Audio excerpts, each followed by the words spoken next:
this anxious feeling that every single thing I didn't do, it's gonna kill a perfect view. Open as I might to make it through, I do, but in the end it's nothing new. I just second guess my way with champagne glasses showing me how to pray. Done the things I do, all for an empty road. The sun won't change, the thunder sings the mountain top. So I can't climb any higher. No, I can't climb where. Sometimes I get this anxious feeling. Sometimes I get this anxious feeling. I'm always gonna reach a ceiling. Sometimes I get this anxious feeling that every single thing I didn't do, it's gonna kill a perfect view. Open as I might to make it through, I do, but in the end it's nothing new. I just second guess my way with champagne glasses showing me how to pray. Done the things I do, all for an empty road.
In a world ruled by the entity known as chat, where the difference between life and death is those who get good and those who get got.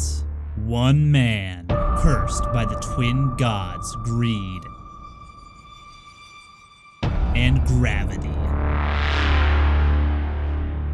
has chosen to push himself to the limits and do the unthinkable. Get gooder or go hollow trying. It is time. Fuck my whole ass. From the primordial ooze he rises, the 5-time vanquisher of level 1 runs, head of the siege team Tentacrew, toxic Bubba Main, and challenge run royalty in the making. It is your host for the evening, Billy the Squid. Yes!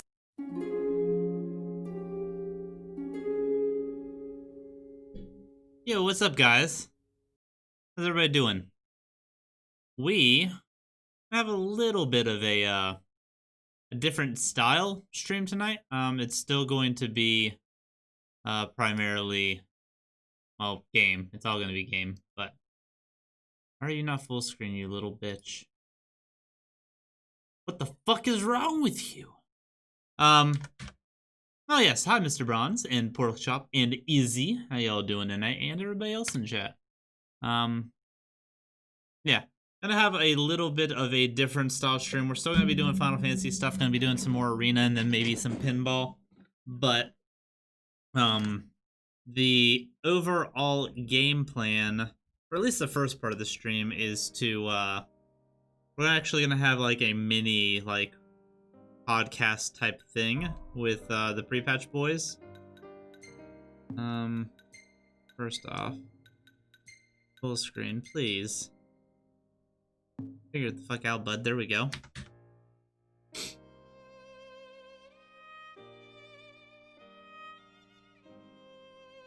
Alrighty, you have a wonderful night. You are still the bit boss, by the way, my dude. 300 health points left, but you are still the bit boss. Congratulations on that. Well, thank you all. Thank you very much for coming and chilling. So yeah, without further ado, let me go hop into Tinen's Discord and this conversation trucking. We're into content creation outside of live streaming. Yeah. What's up, Bill? Yo, what the fuck? My game just does not want to stay in full screen, and it's actually kind of infuriating, man. All right. We gotta draw a fucking line in the sand, dude! Aaron, we gotta make a statement! You gotta look inside yourself and say, what am I willing to put up with today? Not fucking this! Say it. For real. For real. His virgin ears could get super hurt, and God. he could be doing something. He could be putting a formula inside of a cell and Excel. I mean, oh fuck, I can't say that word. I'm either. putting something inside of something, but I'll let that be for your mind to figure out. All right, so little impromptu kind of not obviously it's not a podcast. Nah. But we do have a group here. I've been throwing together, kicking around the idea here of wanting to talk about CyberPunk and to do kind of like a retrospective. Enigma has put in a lot of time into it. I have put a decent amount of time into it as well. And I've put no time into it. I just like watching. Bill has not put I'm the time dude into it. outside of the window or the dude sitting in the corner. You know what I mean? Yeah. That's my role, and I know my role, and Bill- I like my role. Okay. Bill's the dude playing the dude disguised as the other dude. I'm the but dude Bill, playing the dude Bill disguised as asked. Bill asked if he could join in and talk about the kind of everything and join in the discussion. And I said absolutely. I wanted you guys chat to be able to be here as well and to be able to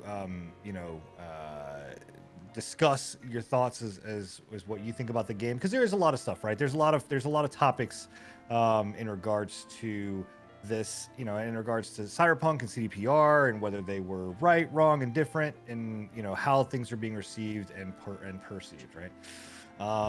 So to keep things, I think, amicable and to keep things in line, right? You know, we're gonna kind of segment this stuff into, I think, different talking points that I'd like to, you know, kind of discuss. One of which is the actual is the game itself. One of which is going to be CDPR and kind of their marketing material leading up to the game, right? And expectations that were done and said. And then to me, it is kind of what does post look like for this, right? Like what does post release, post launch, what does post, Cyberpunk 2020, look like? And then the other side of it too that I'd like to talk Cyberpunk about. 2020 is a completely different game, sir. I'm just gonna put that out there right now. You do not want to play Cyberpunk. That is not. Well, I think that's somewhat what some of the last gen consoles are playing in Cyberpunk 2020. And I want to, and also to kind of like I like what Steven is saying right now. everyone else is wrong. And also too, I want to talk about kind of reviewers, and I have some hot course, takes. Mr. Bronze. Of course, some of course, that. of If you guys were course. in my stream a couple nights ago, you heard a little bit of that, but I do have some hot takes. Just not necessarily on on Cyberpunk alone, but like I think all in all, kind of this brings up a larger issue as a whole. So we don't have to go in that order, right? But I do want to. Those are kind of the talking points that I want to hit, and obviously anything that chat you guys want to talk about, or and then Bill, you guys want to talk about. By the way, guys, if you are here, most of you, the 5 people that are in my channel right now, I'm sure you guys all know Bill. But if not, Bill, where can people find you at? I'm at Billy_the_squid with a K. Give me a shout out command real quick. I don't know if Like I you're said, in we my want to. _the_squid.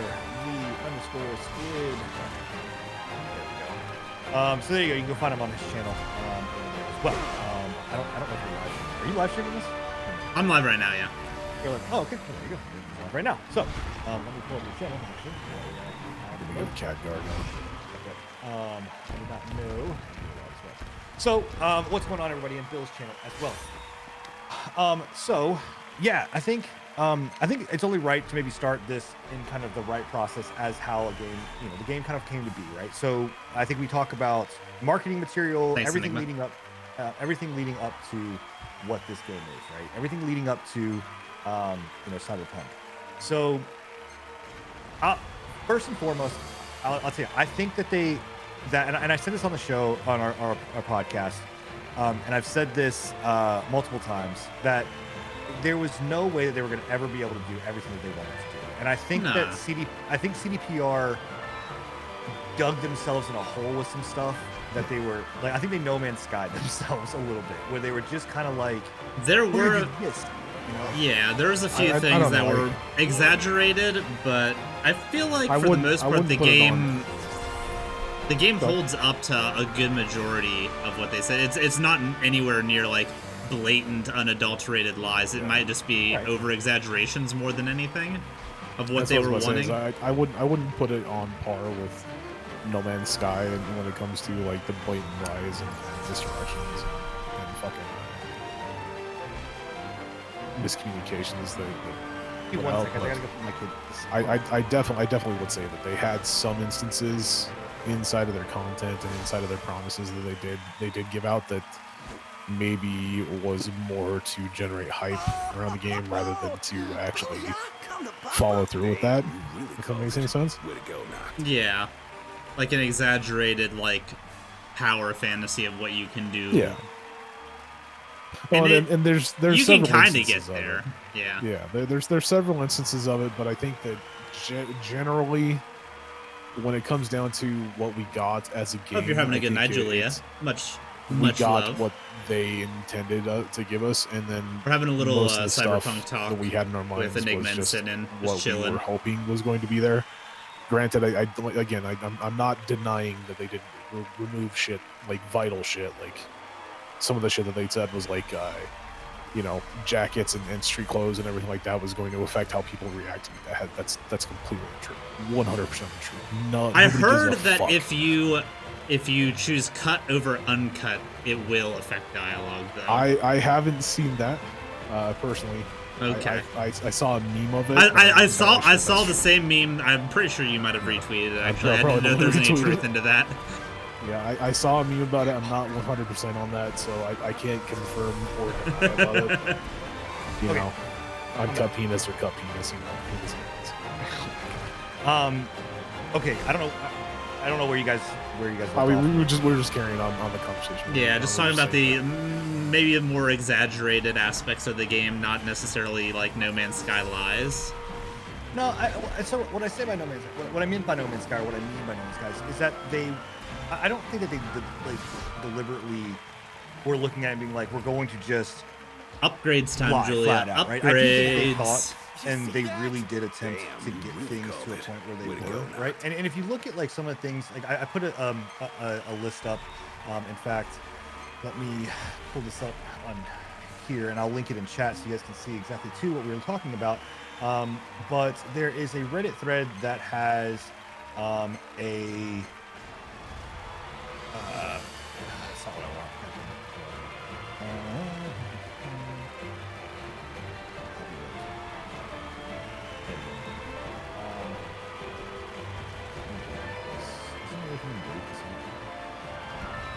What's the team count, Busy? I want to play some Smite tomorrow if I get some time. I really want to make time for some Smite. But you guys chat, you can go see that. So this is like a list of features and updates and things that they want for the game. I think that honestly CDPR wanted to hit that, and they tried to hit on a lot of things. But a lot of people that are talking about this stuff where they're getting bashed, and I don't feel it's right, is where they're saying like, oh, this was supposed to be cutting edge, next gen AI when it comes to open world stuff, and that they're supposed you're supposed to have, you know, citizens that are, you know, dynamically living their life, and you can follow each person and see what they wanted, like what their whole entire life thing was supposed to be, or whatever else. And I'm sorry, is there a game out like is there a game that comes anywhere close to doing that? Like, you know, they're talking about like the things aren't supposed to be Sims. scripted. You know, okay, The Sims. A game where the whole game is about the AI living a life. Like, unless you're unsuccessfully in most cases, we'll just point. They that out really like setting themselves on fire. That's all I'm gonna say there. It just is one of these things where, you know, and I've seen so many creators talk about it where they're just like, well, I've seen the same AI do the same thing over and over again, right? And I'm like, well, what? I don't know what you wanted from me. Like, what? I don't. And I think that's the thing is, like, where are the expectations? Like, what were people thinking this thing was going to be versus what it was or it is going to be? Like, did you ever think? I guess did either of you ever think that it was going to be that? Like, it was just going to be this thing of like, you're going to be able to follow this random AI person and hear his entire life story, figure out his entire life story. He's going to go, you know, get smack off a street corner, go get a hooker, go, you know, rob someplace. Like, I don't know. I mean, that's definitely an unrealistic expectation. I do think I expected a little bit more of, like, the AI. Like, I hate to say it, it just reminds me of Rockstar AI for the most part. Yeah. Oh, and that's one thing that, like, I will give them credit that, yes, CDPR I fucking hate Rockstar. I will give them credit in saying that CDPR did say that the AI was the most advanced AI that they've had pretty much in any of their video games, which it is, but I've considering played, Witcher 3 is... I've played Witcher 3. It's not that much of a fucking step up. Right? No. So, I mean, in a way, they told the truth. It's the most advanced AI that they've had in their games. Whether it's the most advanced AI any of us have ever seen, that remains to be seen as an actual truth or not. But no, I don't think that I ever expected it to be like groundbreaking fucking AI. It's a. It is going good. We've won all of them so far. They're never gonna happen. In order to have before that we lose this one, groundbreaking AI, it would literally take them years and years and years to develop the fucking AI systems for the fucking. Well, it's funny that you bring up RPG because that's also one of the things that they're getting bashed about because they, in multiple calls and multiple different, and you know, Night City Wires and all of these kind of things that they talked about it being an RPG. And now people are saying, well, it's not an RPG. It's, in fact, you're classifying it as an open world, first person or open world action adventure game, and you're not even classifying it as a RPG on your own website. So like you're backtracking on that. I don't know, like, when I play that game, I get a very RPG element out of it. It I get- reminds me of a more realistic Borderlands in most of the scenarios that I've seen. I mean, And I don't think- Borderlands is an RPG, so I'm the leaning biggest- into. The biggest thing that I can say is like going to the Steam page for the game, its genre is RPG. right. So I don't- mean, I what? don't really understand. Yeah, my thought process on is what are people defining as RPGs nowadays? That's the next thing. right. Is like, are you wanting? There's like, leveling. yeah. There's builds. There's I think loot. it's more of an RPG than what Witcher is. Is Witcher considered an RPG? Yes. I'd consider it more of an RPG than Witcher because, I don't know I about don't- that. well, I mean, there's more character building in this than there is in my opinion. I like, you put- do not. I No, don't no, agree no. with that. That's a bit of a stretch there. It's close, but I still It is think close. Witcher is more RPG aspects than anything else, which is a good thing because I feel like The again, I Witcher's- think that boils down to what you consider an RPG. If you're basing yeah, your exactly. decision Izzy. of- if Honestly, an- if seems an like an RPG. is- if an RPG is like you have full customization of your character, you know, you can go through and just tweak the shit out of your character and min-max it, then yes, I think that I would say personally that it's not necessarily as big of an RPG as other games would be. I'm just waiting you're- for if this you're like. basing- I'm waiting for like a subcategory to come out. You know how there's roguelikes and roguelites. Light RPG. I'm waiting for the RPG light. Yeah. But like I was trying to say, if you're going up basing it off of like the choices that you make, you know, you've got multiple different choices, multiple different analog choices when it comes down to like interacting with quest givers, with interacting with how you deal with the situation, with how you deal with quests, everything like that. I would say it's more RPG than most RPGs that have been released recently, except for a few like Baldur's Gate. well, yeah, but that's. I mean, you're talking. Wait, Baldur's Gate is not even a fair. And comparison. my chat's bringing up a good point. Do you guys consider like an RPG if there's like no, like you cannot 100% like if it's a static character? Like technically so- V is a static character. No. So like, I know you're like, and I'm reading your tattoo. Like, playing Geralt, like for me, when I said that it's more of an RPG than what I said Geralt. Witcher is, Geralt, whatever the fuck you want to call him. Gerald. It's, like yes, you're still playing that static character, and you don't build the. It's not like you build the Witcher or you build, you know, or customize the Witcher and you customize V, or I mean, you do customize V, but like I don't care about that element. To me, like an RPG element is. It's going beyond just saying, "Hey, I'm going to put points into something," right? And that's an RPG.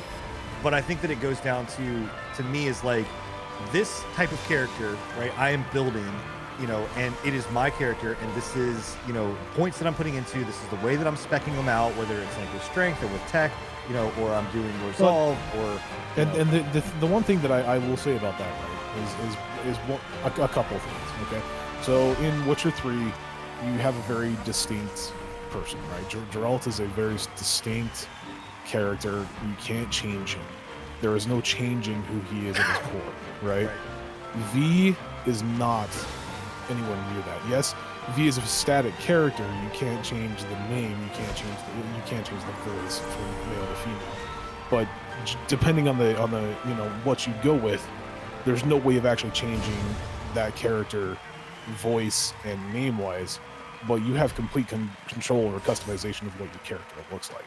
Well, that and Right. really, Right. ultimately you have control too over the decisions that are made That's in it. the, Yeah. in the way that, you know, How situations you that play we're the in. character and how you Right. evolve the character is also one thing that I take into consideration. Like my V is not the same as your V sim, right? Right. Like my V is the one that I'm currently playing is a kind of I'm playing her as a net runner with a focus in stealth and pistols, right? Right. Whereas I think you're playing more of a like up in your face, you know, Yeah, I'm you know, I'm more of a like my kind of whole thing is one you know I picked Corpo, and a lot of people too are giving Yeah. shit, you know, and I guess this is just the way that we Motherfucking talk about Gorf. all of it, but like people are giving it shit because they're like, oh, well, you pick you have Corpo and you have Street Kid and you have a Nomad, and there's not really any difference between any of them, outside of your starting area and what you go into. I would And argue with that quite I a bit, disagree actually. that, like, I honestly, like, yes, your starting quests, like, they all end up funneling into a main storyline, right?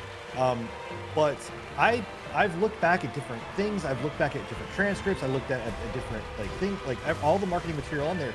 And I see areas where they're like, distinctive choices that you make in the game are going to have effects throughout, what you choose. And if you choose Nomad and you start in Nomad, you're going to have somewhat of a different playthrough than what you're going to have here. But I don't see anywhere people are saying like, oh, because you're a Nomad that you're supposed to have this, completely sprawling different experience or whatever else.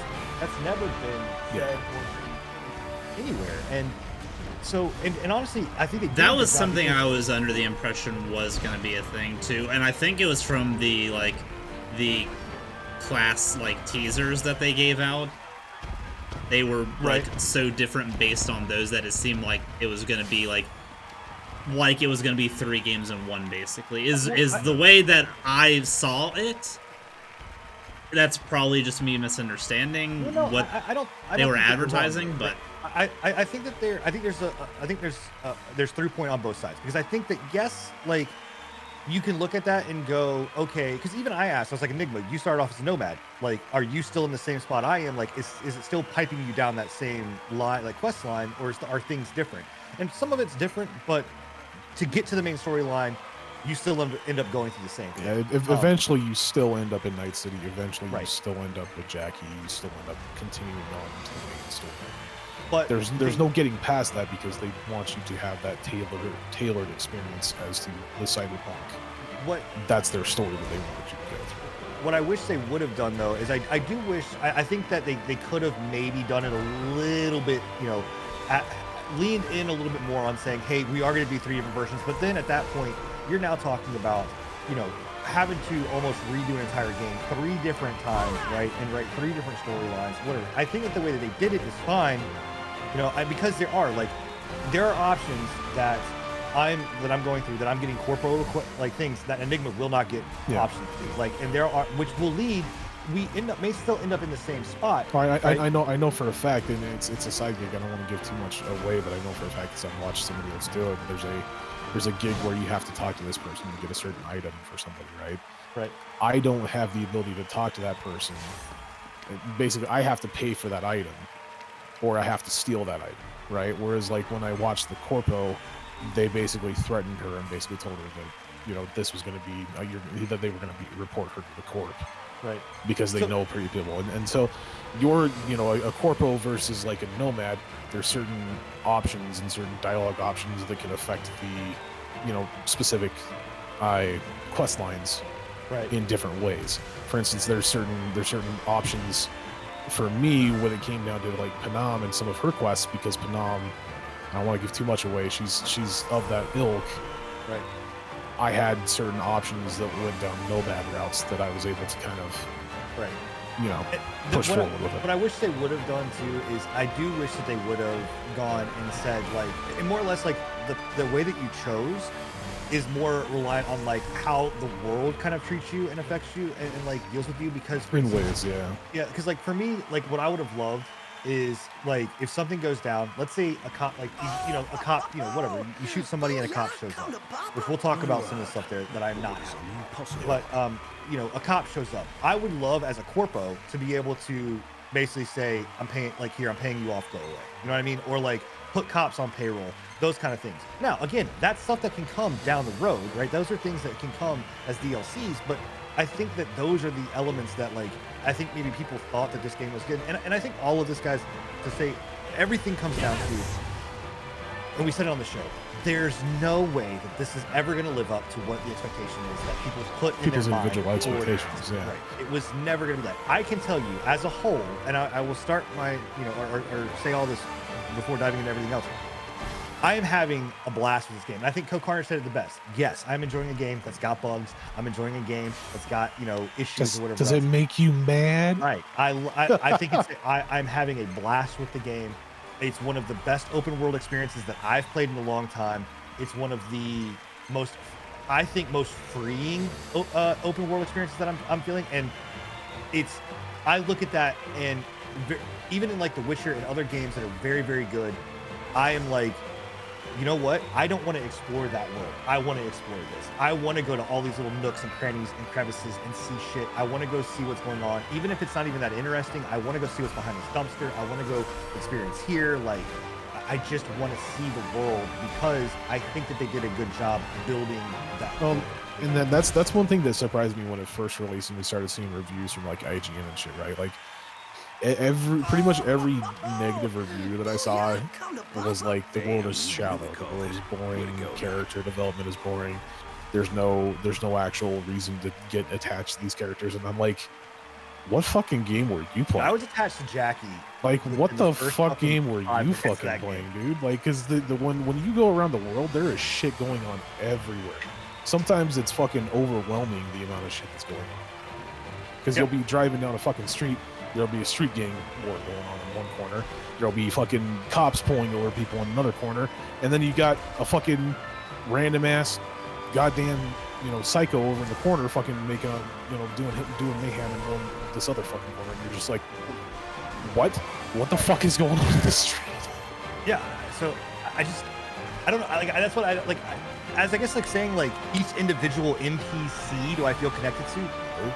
Right, but I do. Like, I can tell you, actual character development. This has been one of the first games that I've been attached to a character like that. Yeah. Well, and going into, and even in that moment, like, one of the first things you do is you walk into, or one of the things you do is you walk into the afterlife, right? Which, again, we're gonna try not to spoil anything on the show, but you go into this place called the afterlife, and the afterlife is a bar scene, right? And when you go in, you're surrounded by music being played, you're surrounded by people or whatever else, and I can tell you, I individually went and was intrigued to go up to every single table, listen to what dialogue was, because I wanted, even though there may not have been a lot of dialogue or whatever else, there were still things that were happening, and I felt like those characters in there were actually there for a reason, and I wanted to know why, right? There's actually a thing that I do criticize it because he's there every single time you go in, but there's a thing that's happening where this guy's like, "Don't worry, the Ripper's coming," and this guy's screaming in the background. No, every single time you go into the bar, I'm like, "Oh my god, okay." They're like, "Shouldn't this guy let out?" Right, like this dude should be dead. So that I fault them on like the scripting of it, but even then, I'm just like, why? What happened here? And you can go and you can sit there and you can listen to the entire dialogue, and it's like a 5-minute dialogue, session between these two or between this group of people of what happened with this dude and why he's there. And that to me is intriguing, right? And I'm not saying other games don't do that, but like, I am more propelled in this world, and maybe it's the setting. Obviously, I like CyberPunk. I like city settings a lot more, but I don't know. It's just, I think they did a good job, and I'm also finding stuff too, like in little nooks and crannies. Like, guys, there's so many fucking little. I did a quest that relates back to The Office. I did a quest that relates back to what was the one yesterday that we found? It was, oh shit. There was one from The Office. And then, Silence of the Lambs. There's a quest that is like about Silence of the Lambs. Like there's a quest that's in there that relates to Terminator. Like there's so many of these little things that if you spend the time finding, like it's just very intriguing. Skippy, my favorite ever.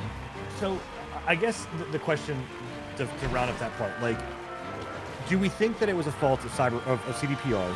Like, do you think they didn't restrain enough on what they were promising? Don't bet against Gorf. Do you think that they just kind of built into the hype and let it go? I don't know. You want to go first, Bill? So as a complete outsider from not having played the game, all the advertising pieces that I saw specifically from CDPR did kind of like feed in to what the expectations that people had. So I feel like if they knew that the product wasn't going to be able to deliver exactly, like, maybe not even exactly, but like up to even like, I feel like there is a way as a company where you can keep hype going for your game but keep expectations realistic, and I don't think they tried to taper down the realism of the expectations while continuing that hype feed, you know what I mean? That whether you fault them for that or not is up to you. I think it's just business. They want people to buy their fucking games, so of course if people are hyped about it, they want to like keep that drip feed going. But I guess let's just, on a scale from No Man's Sky, because I think that we all agree No Man's Sky is probably like the pinnacle of or like, 76 or Yeah, shittery, Fallout yeah, 76. or 76. So you got Fallout 76, No Man's Sky level of shittery, right? Down to me, the like Watch Dogs Legion style of like, or Watch Dogs style, like when we saw that game, or like the Division. I think those are like the well, Division. those were like between, blatant lies and on then- like a technical aspect even.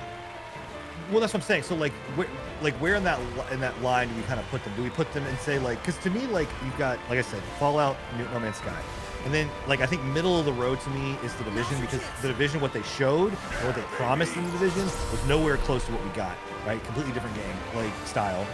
And then you've got, or a little bit of a different game, and then you have like I think Watch Dogs as being like technically everything does work. It's kind of like not as functional as what we wanted it to be. Like, and not as pretty, but like Are we talking where about in OG Watch Dogs, or are we talking about like Legion like OG? specifically? No. OG Okay. Watch Dogs. OG Watch Dogs. I would say it's where more in that probably. I would say it's in that camp. If I had to venture, like if I had to put money down, it's not a No Man's Sky. I don't think on most aspects, but it definitely seems like, yeah, Watch Dogs. That's where my vote's at. Big one. What do you think? You see that? Yeah, I'll put it like right around Watch Dogs, maybe. Not to the extent of Watch Dogs necessarily, like- because I think the game, like, the standard is a lot higher than what the end product of Watch Dogs was compared to what they were advertising. I think there's more of a discrepancy there. I would even say maybe closer to like. I would say like closer to Fallout 4, Fallout New Vegas is what I think it would be closer to, because Fallout 4 was a good game, and in the end it was a good game, but they definitely had to pull out quite a bit of stuff, and it wasn't what people expected it to be, right? How's it going, Papa? So I don't know. I would say yeah. I would rate it like mid to. I don't know. I would say on the scale of like 1 being, Fallout 76, fucking No Man's Sky, to like 10 being like the best game that you can think of. I would say it's like right around like 5 or 6, maybe 7. As an overall game, or just genre? No, just like in that hype, hype, in that certain spectrum, like Watch Dogs is like 4 or 5 or 6, and I would put it like right there. Yeah. So I think, to me, I think that it's, if the Division is right in the middle, I don't put them at Division level. I put them a little bit below Division level by some, because like I said, I think that there were some things that they did say and promise, like, I went back and looked, like they did talk about being able to like jack into somebody and hack someone's brain. They talked about like some of the brain dance stuff. They did talk about being able to do a lot more brain dances. We can buy brain dances. We can't really do anything with them.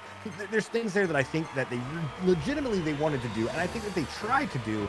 I just don't think that they could.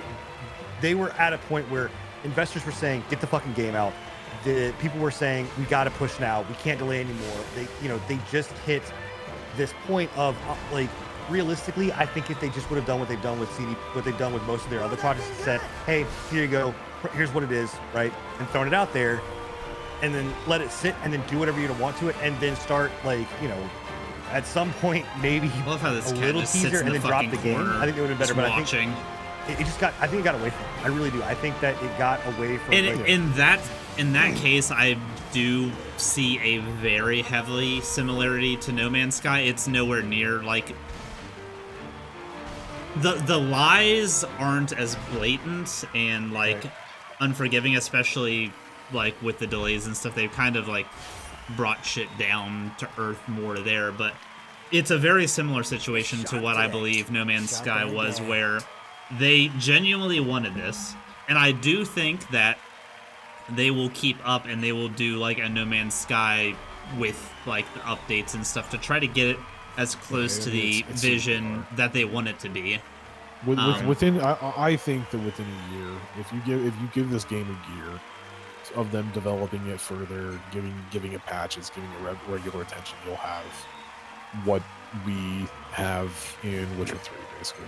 Witcher 3 is touted as one of the best RPGs of the decade, basically. Of the recent decade, I should say. And that's the reason why. Witcher 3 released in a very, very buggy state as well. Got a huge amount of flack, but they fucking worked their tails off and made it a game that was worth playing and worth the time versus money investment with their additions. I'm interested to see what they're gonna do. You know, I mean, that's obviously one of the things that we all talk about just post-launch. I'm interested to see what they're going to do. Why are you with so this. fucking quiet now? Who? You. I don't know. Didn't do Fine anything. with me. But so good. So that wraps up kind of the marketing thing. I think we all can agree. Like it got away from them. I want to ask you guys a question. Do you put any blame on the rushing on CDPR, or is it strictly the people like signing the papers wanting to ship it out? No, 100%. I put it on the execs, like the higher ups and the CEO, trying to cater to their stockholders.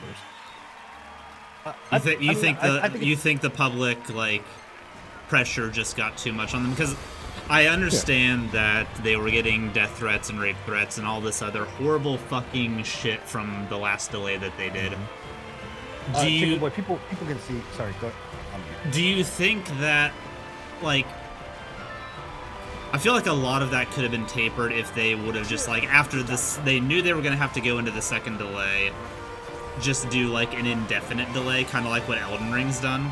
Yeah, no, 100%. I've said from the start that, like, what they should have done is instead of continually pushing back until people were like, dude, you guys need to fucking release this because all you're doing is That's a building fucking up ouch. more hype every time you Stitches? delay it.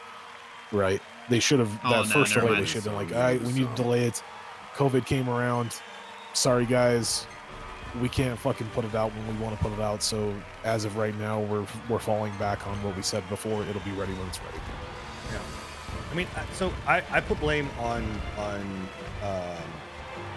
so I put blame at the end on the investors, and CEOs, or just like the higher ups and public and execs and all that kind of stuff. I put blame from the beginning on the people that are really kind of making that decision. And basically we have the way that all this works. There is someone that is charged that's basically like I forgot their title, but they are 100% in charge of like making sure that the game releases when it's supposed to release. They're hitting deadlines, hitting things, and whatever else. When this stuff started happening, the project manager, when this stuff is happening, when this stuff is not hitting in the way it's supposed to, at that point, it's the job of the project manager to go, you need to stop. Like, okay, we need to get all of this under control. We need to get hype under control. We need to get marketing under control. We need Awesome, Julia. Because this shit's not going to hit. No matter what you do, no matter what you say, we are not going to hit these dates. And to me, there was definitely a breakdown. And I think what basically happened is as hype kept going, as things kept building, as stuff kept happening more and more, they came in basically and the exec said, it's too late. You can't back up now. We can't keep going. You have to release. And if you don't release, just like Enigma said, all you're going to do is make it worse. I think one of the biggest decisions that they made that was a problem was they should have never fucking released on last gen consoles. Last gen, yeah. I think last gen fucked them over more than I think them trying to be like and everybody says. So what do you say? Just cancel last gen pre-orders or whatever, and offer refunds for those, and then call it a day? Absolutely. Yeah. I said it. We were talking before you came in here. I said it prior when we talked about this on that second delay, right? I said myself that they should have never fucking delayed it for the last generation consoles, right? And Sin got pissed off at me because I didn't say that. No, 100%. You all acted like that was the fucking Antichrist coming. The second, as soon as I said that, you guys were like, "What? You can't say that." No, 100%. I think that they would have had less headache if they would have just taken the hit for the consoles and been like, "We're sorry. We know that we built this game when we first released the information about this game. It was going to be on the PS4 and the Xbox One. Right? We can no longer rightfully say that this game is going to work on the PS4 and the Xbox One. Therefore, we are canceling the PS4 and Xbox One. That's going to piss a lot of you off. We're sorry about that. Look for it on the next generation or the PC, and we'll backdate it to the old consoles as soon as we're able to. I mean, because if you think about it, I think I think that a majority of the scrapping that had to get done, had to get done because of last gen. No. I think a lot of the things that strung them up was because they had to focus on. Yeah, it's what 100% the base realistically models. The put Pro into and the last X gen. are pretty much on And I par mean, with the look, guys, the PS5 and Xbox. they are X. 100% in the wrong when it comes to stuff that they showed of last gen and what that last gen is. The last gen stuff, the screenshots, the things that I'm seeing are fucking atrocious, dude. Like, it's bad. Yeah, it almost looks like, it reminds me a lot of like old PlayStation 1 fucking low poly. I mean, it's shit. Dude, bad, I've seen some character models that look like straight up Cloud from Final Fantasy VII, It's like ridiculous, OG dude. Cloud. It's horrible. Just It's two terrible, triangles dude. stacked on top of each other with blocks that resemble Yeah, just arms and legs. Low fucking poly, low fucking texture count. It's horrid looking. And what I can say is that 100%, that is borderline close to illegal. Like, of just stuff in my mind to show something of question like. for you guys before we Okay. continue into this.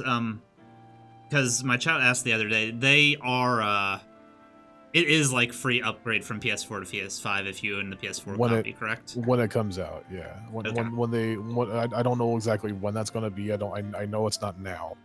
Like, if you bought it for the console, the old consoles, you don't get an upgrade right off the bat. But I think it's like within the first year they were talking about upgrading. Okay, so, but it is in the pipeline. Gotcha. Yes, and Because nobody it can is get a free. fucking PS5 or Xbox right now anyway, so Yeah. it doesn't matter. But It is free, so that's one thing that like they are doing correct in my eyes, is they're offering a free upgrade to the next gen console, Well, and they're also offering refunds. and they're also offering refunds. But from what I've heard, it's it's pretty a fucking pain in the difficult to get fucking them. ass, dude. Well, Yeah. it is.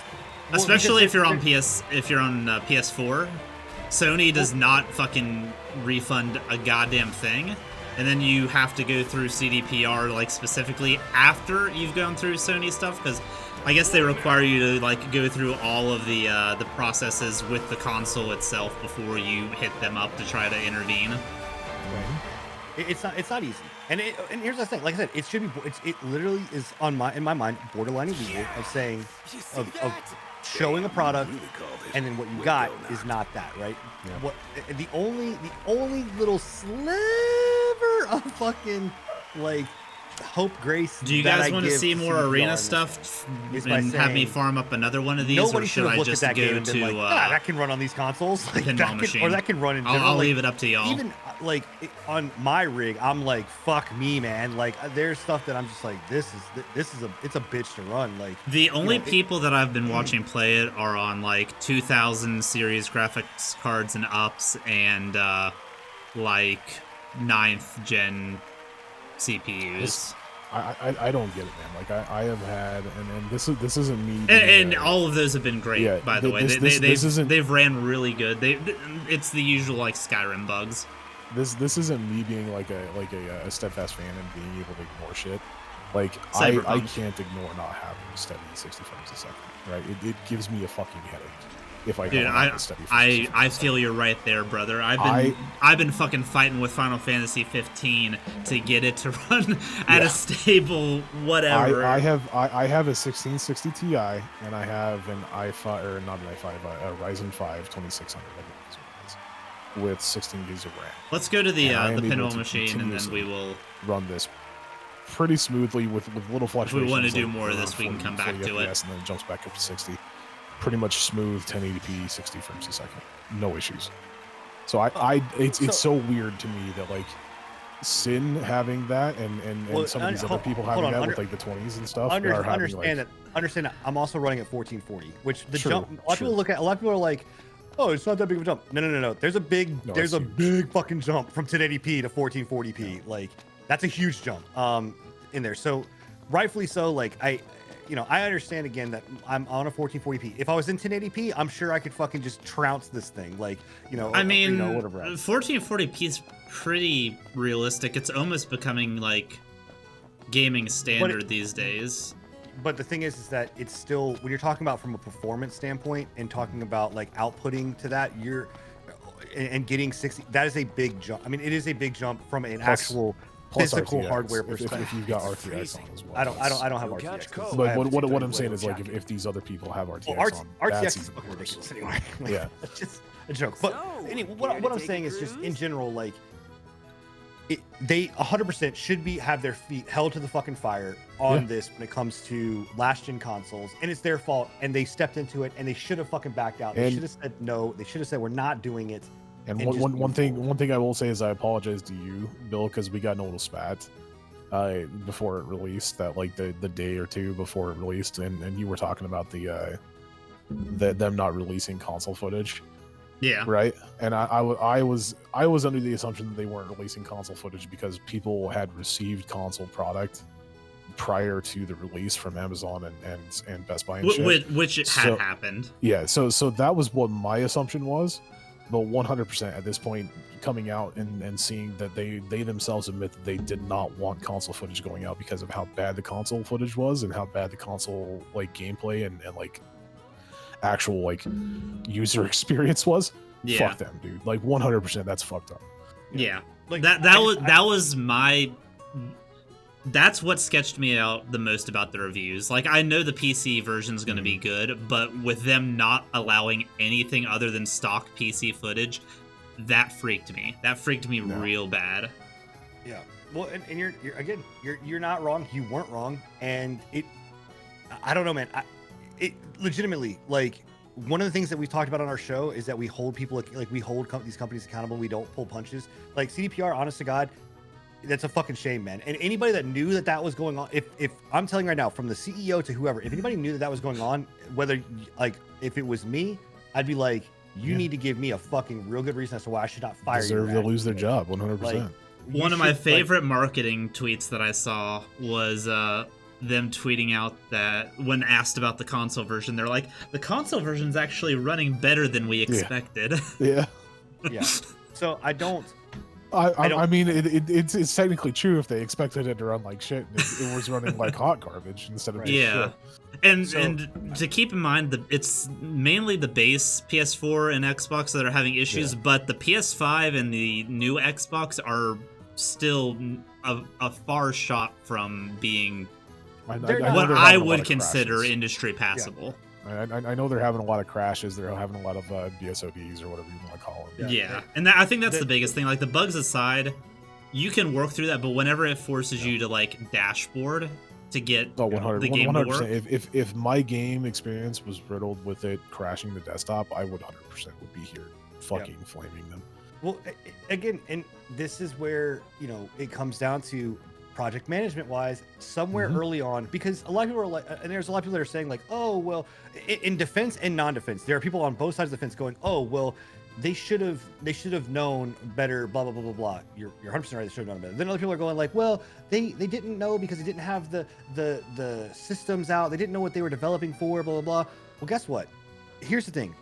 Do what most games would do in this sense and say, hey, guys, like, I understand this could take a hit on money-wise. This is going to be a PC exclusive for right now. Until we know exactly what we're fucking getting into, you know, and realistically, they knew that the game, people are saying the game has been developed for 8 years. That's not true. It's been concept for 8 years. It was started development after the very last. I fucking hate when people fucking pull it's been in development for this long. It's the same, like, sorry that I'm playing this game and I keep referencing back to it, but there's a lot of parallels, actually, now that I'm thinking about it. It's the same thing with Final Fantasy 15. People were saying that game was 10 years in development.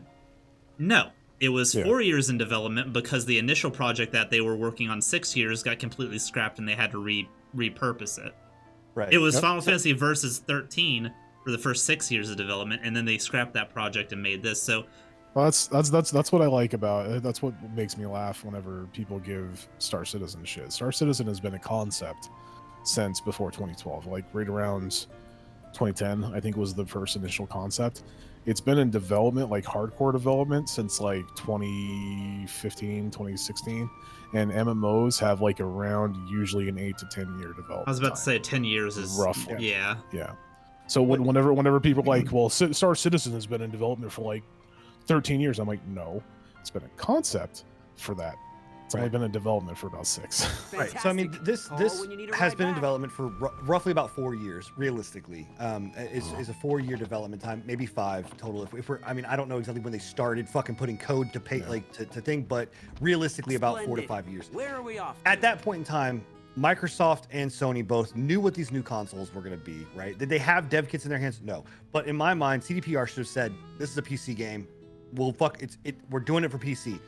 And then we will backport the shit to, you know, consoles and whatever. And again, the problem that you do here is like as a company, you juggle because you do have investors, you do have people to talk to. It's not like you are the end all be all. So investors are going to go, no, fuck you. You're putting this on consoles. Like, we need as many people to buy this game as possible. And, you know, so it's a double-edged sword. But I'm just saying, I don't fault them for getting heat on this. CDPR, you fucked up. Like 100%. Like I said, when I found out about them withholding that PC or that PlayStation 4 and like Xbox, the original last gen, 100%, I straight up was like, whoever did that, whoever thought that was a fucking good idea, deserves to be fired. Oh, absolutely. That's ridiculous. 100%. So moving on to kind of one of the other topics that I wanted to talk about was just how much flack this game is getting. Well, I know we had a question from Chicken Boy, I think, right? Yes, sorry. I didn't know if you guys addressed that when I was out. So a question that Chicken Boy is asking is if people will remember Cyberpunk as a buggy game when it was first released, if it gets turned around into a good game like Witcher 3, or do you think the buggy release is going to be something that's going to basically haunt them forever? I think that the game will be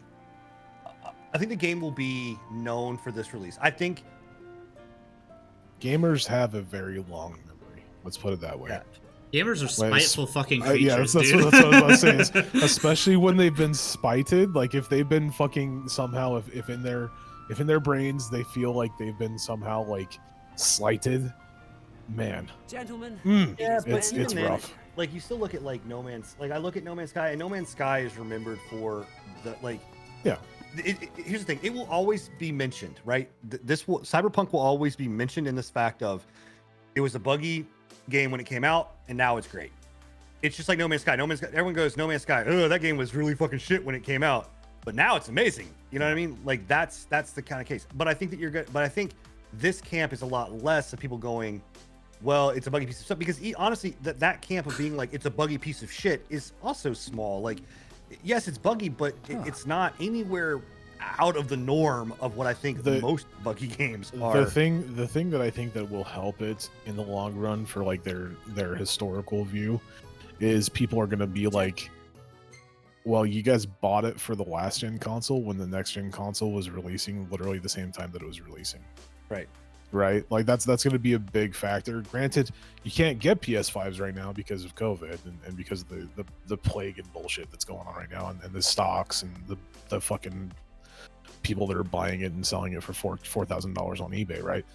But still, it's one of those things where it's like you literally bought a game that was built for next gen on a last gen console and expected it to run smoothly. I mean, yes, you are correct there, but again, that's you not can't. a fault of the buyer. That's not the fault. Yeah. If a product is being sold, make no mistake, I'm not giving them a pass. I'm just saying that in the future, people will be like, "Dude, you bought it for PS4 when you should have bought it for PlayStation or PC." Come on. Well, like I said, I think to answer your question, Chicken Boy, it will always be brought up. Yeah. It will always be known. This release will always be known as this. Even if the game was fucking perfect and still had and the last gen consoles looked how they were supposed to, and new gen consoles, whatever. Even then, if it just had the bugs that it didn't matter. Like the game will always be remembered as not hitting the hype that it was said to have supposed to be. And then whatever DLCs they bring out will turn this into, like I said, no one. I'm sorry, I'll let you speak after this. No one, when The Witcher 3 came out, no one played that game and was like, "This is the best RPG of the decade." it wasn't said until after the DLCs were done. And then the DLCs came in, and then the DLC after that, the game was like, oh, this is one of the best RPGs. Well, it's not. They don't remember that The Witcher came out, and I played it where my horse shot through the fucking all the way through the sky, and I couldn't get on. They don't remember. Is it bad that I don't remember any bad press about Witcher 3? That's what I was going to bring up. Is the fact of the matter is that like with Witcher 3, I genuinely don't think I heard any bad press about it. Like genuinely, people don't remember how it released because we weren't in an age of cancel culture at that point, and every single video game that came out didn't have these ravenous hordes of fucking reviewers trying to get as many angry clickbait titles as they possibly could at that point, right? Witcher 3 was a terrible experience on that gen console. Well, Witcher 3 Witcher barely didn't worked anywhere on close PC. to as much hype as Yeah. this has. Witcher 3 barely worked on PC. What console are we let alone talking the about? console. I think it was the PlayStation 3.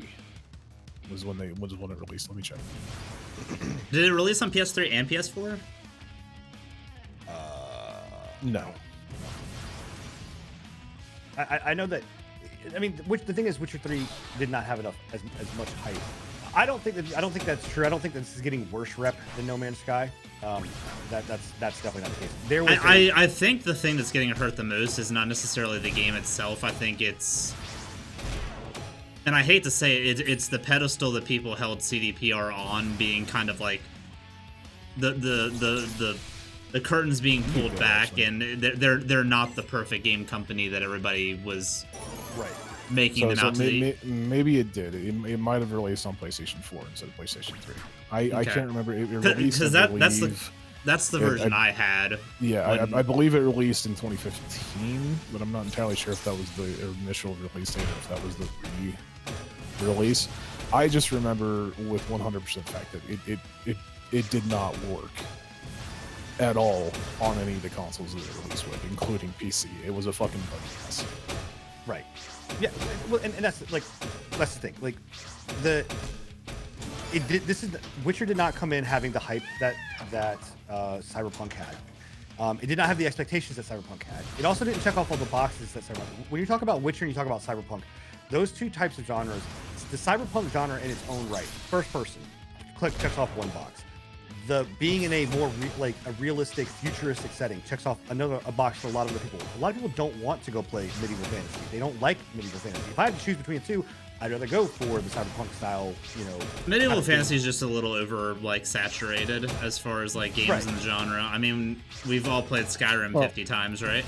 Well, Witcher was also a very niche. Right. Player base, right? So, Witcher, when it released, the Witcher 1 and Witcher 2 were such bad experiences, especially Witcher 1 with its combat system. Nobody knew about it.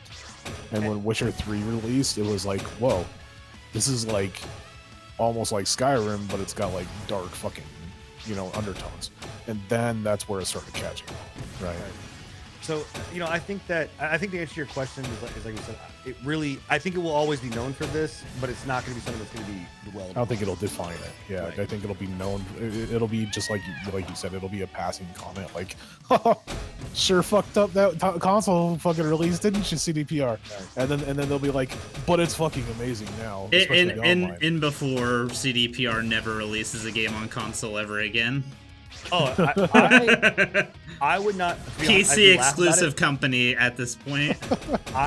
we laugh about it, but honestly, guys, I don't know if CDPR. I think it would be in their best interest to back off of console. Was PlayStation or was Witcher 1 and 2 were they on console? No, they I were don't think PC so. They were exclusive. PC only. That's what I thought. I was like, I'm pretty sure that CDPR was up until Witcher 3 pretty much a PC exclusive development company. So it wouldn't surprise me one bit actually if they were just like, fuck consoles, y'all can fuck off. Let's be 100% honest, guys. You guys all should be playing on PC anyway. Fucking grow up. It's time to play. I was actually, this is gonna be a tangent, but I was talking to my cousin the other day, and I don't know if it's me over I'm trying to word it properly, and my brain just doesn't want to make fucking words. The conversation was that developers and stuff consoles are still king as far as gaming goes, and that I'm over not overhyping, but over exaggerating PC gamer numbers just because I am one. Is that the case, or do you think PC is set to eclipse? I think that PC recently has started to kind of pick up the traction a lot more. I think that consoles still are king for certain genres and for casual players, 100%. But I think that PC, you see a lot more. You see a lot more growth within the last few years, at least within the last like 10. Okay. Well, but what you're seeing too is just the we're finally starting to come to the arc, and where you're going to start seeing it where it will just kind of go over the crest of this, because PC gaming prior to realistically even, I would say, last gen was scary and difficult, and it was not easy. And yes, it was kind of like, oh, you can just put parts together, but still, it realistically was not one of those things where it was just like, you know, if you wanted a custom PC built, you bought like a Dell, right? Like, or whatever, like one of their bullshit PCs. We didn't have, you know, there wasn't, you know, CPU power. There wasn't fucking, you know, all next, you know, whatever, all these fucking list of companies. There's thousands of them now that build PCs, right? So it was a lot more difficult. And also too, you saw the architecture was a lot different. Well, now when you had PS4 and Xbox One come out, that architecture shifted greatly over back to like working on like, you know, regular Windows software, and the OS systems were very, very similar, or whatever else. And then now, especially, you even see like the new consoles, they come with like hard drives that are like terabyte external hard drives that you jack right into the system. You literally are told like, hey, unscrew this thing, pop off this plate, and shove a memory expansion slot, you know, or whatever else. So it's getting like, the consoles are getting more into the PC realm of things. So I think that as you see it, like, you're going to start seeing PC become that. I also see it kind of to the point of like, we had a conversation about this when we talked about the release with the new consoles, right?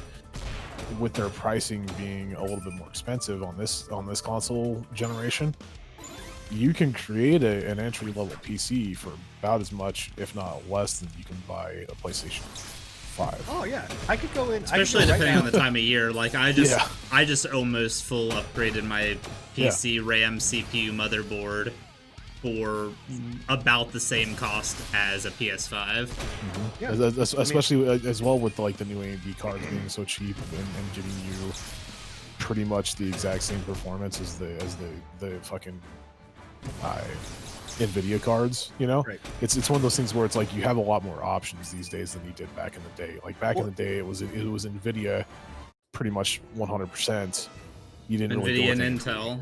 Yeah. Also too, back in the, you know, a long time ago, it was a situation where PC games were MMOs, RTSs. You know, you got some first-person shooters or like, you know, some sim games, right? Like, you know, military sims, flight sims, those kind of things. That's what PC games were built for, right? Or PCs were really built for. And all your other kind of games really came out on consoles. And now it's like, well, no, like everything comes to PC.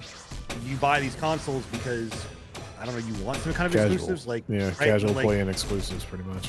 Right, like even my son, who originally was like, yes, I want, both of them were like, I want Xbox One X's, I want the Xbox Series X. And then I gave my son my old PC, and he doesn't even touch his Xbox. And my youngest is now, I don't even know why I need a new Xbox. Like, I want a PC. I don't want that. Like, I can get everything I want on a PC. So, you know, I know we went off on a little tangent there, but yeah, I think PC gaming is becoming more streamlined, and you'll see that. You know, I think the affordability aspect of it is the biggest thing. Well, I mean, you could buy with a. And like Enigma said, the custom built PCs, you can literally go onto like CyberPower PC, put in your budget, and they'll give you a list of like pre-builds. Not even that. Like you can literally go to like PC Builder or PC Parts Spectre, build your own PC, and it literally will tell you this doesn't match up, this doesn't match up, this doesn't match up. Here's some suggestions. Well, and, right? and I think bringing this back into Cyberpunk kind of realm, I think this release of Cyberpunk really also too shows why PC is the place to kind of be at, because those things that we saw, the screenshots that we got, all of those things, that's all PC, right? All of that is a PC screenshot. All of that is PC gameplay. All of that is run on PC. So it's just like, dude, as consumers, you're just like, well, all of this shit is like, we all knew that all of these things were running on PC. Like, even when they show something on like fucking Xbox or PlayStation, it's running on a fucking PC in the background. Their fucking photo mode is insane. Right. Like the last game that I was like, this photo mode is fucking sick, was Red Dead Redemption 2, right? And this one like Spider-Man had a really good takes that up a notch. I hear Demon Souls photo mode is really good also. Yeah, Spider-Man also had a really good photo mode. Too. Not something I really care about, but There's a niche audience out there that fucking loves in-game screenshotting, man. It's like there was one on Twitter that I think I retweeted the other day. The dude literally took like 13 screenshots with the photo mode, pieced them together in like in Photoshop and made a 4K like ultra wide desktop of the entirety of Night City from out in the Badlands, and it's fucking gorgeous. it's cool. All right, so to bring this back, kind of We kind of got off on tangent. Sorry, guys. Let's bring this back in just a little bit. Derailed podcast. Yeah. So, I do want to talk about the bugs, right? Because I think that this game, I don't know. So there's just a wide sleuth of bugs, and we're not going to bring in. We've already talked about last gen consoles. I don't really necessarily think that, unless you guys really want to talk about current gen consoles, the bugs that they're having. I think that really. I honestly don't even know what they're having. I've heard the biggest thing I'm about it. hearing from the current gen are the dashboarding issues. They're like having serious dashboarding issues with PS5 specifically. I think Xbox a little less, but which also blows me away with that, because those games have to pass certification. Like, any yeah, game that is but released on any console certification. has to pass cert. Certification's not like quality assurance on a game. It's hitting the like minimal things like, oh, does this game run? Does it do this stuff? They don't. Sworn that cert had to have if there's any that reviewer crashing. you hate actually went in depth into what goes through the certification process on games, and so I don't know cert. I'm not gonna sit here and say I know cert. I just thought it had to go through. It could not crash. It could not have crashes like this, which are blatantly let me see if a I can majority find of the it. time. Like it's not like this is just a one-off kind of thing happening. This is almost everybody is featuring this, at least that from what I've heard of, with the console versions. But like, while Bill finds that, like, focusing on the PC stuff, I think you said it best, or you tweeted it best when it was like PC players getting busted games, like, yeah, I was gonna bring it up on last release. Yeah, I was gonna bring it up last time. Like, it's literally the epitome of the meme, where it's like it shows an entire list of old console ports that the PC has gotten. It's like PC users finally getting a game built for them, and then it's got console players like down to the bottom, like crying their eyes out because they finally got the shitty port from the PC. I just like. There are bugs in this game that like, I'm not gonna lie that they happen. Like, I watched a guy float through a car. I watched a guy T-pose, go through a wall, and come back. Like, I get it, right? But can anybody tell me when was the last time that you had a game at all that launched without some fucking weird amount of bugs? And not recently. I don't know, like. And this is where I had a problem with the thing that with the reviewer that you sent over, Bill, that guy, his tweet of just being like, this many crashes to here, this many, and I'm like, dude, I don't know what you're doing. I don't know what you're playing on. I don't know. Like, I've not had any crash to desktop. I've not had any fatal errors. I've had the occasional like graphical bugs or T-pose people or whatever else. I've not had any quest that has like stopped me from getting a mission, or whatever else. And I'm not saying because I've not experienced it that's not there, that they're not happening, but the rampant thing that this dude was saying, and then some other people that are just like pissed off about, like, I'm just like, I don't know. It's hard to see genuine, like, to be able to fish out the genuine like criticisms of the game from hate mobbing, and I completely get what you're getting on that. I did find the certification tweet. He didn't tweet about it. He retweeted somebody that does gaming certifications. So certification doesn't mean that your game is free of graphical bugs, free of performance issues, free of glitches, or even that it's functioning properly. Cert means that the game should not mess up the console specifically, or your ability to use your console, or break rules or trademarks. So cert just means that it didn't brick the console. Yeah, that it's they not going to tested break it the on. console. Certification is stuff like don't render critical stuff off screen, display warnings if your internet connection is lost, showcase the correct button labels, ensure unplugging and plugging back in your controller doesn't crash the game, stuff like that. Certification is not textures popping in, objects floating, anything like that. It's not their job. It's not their job to, like...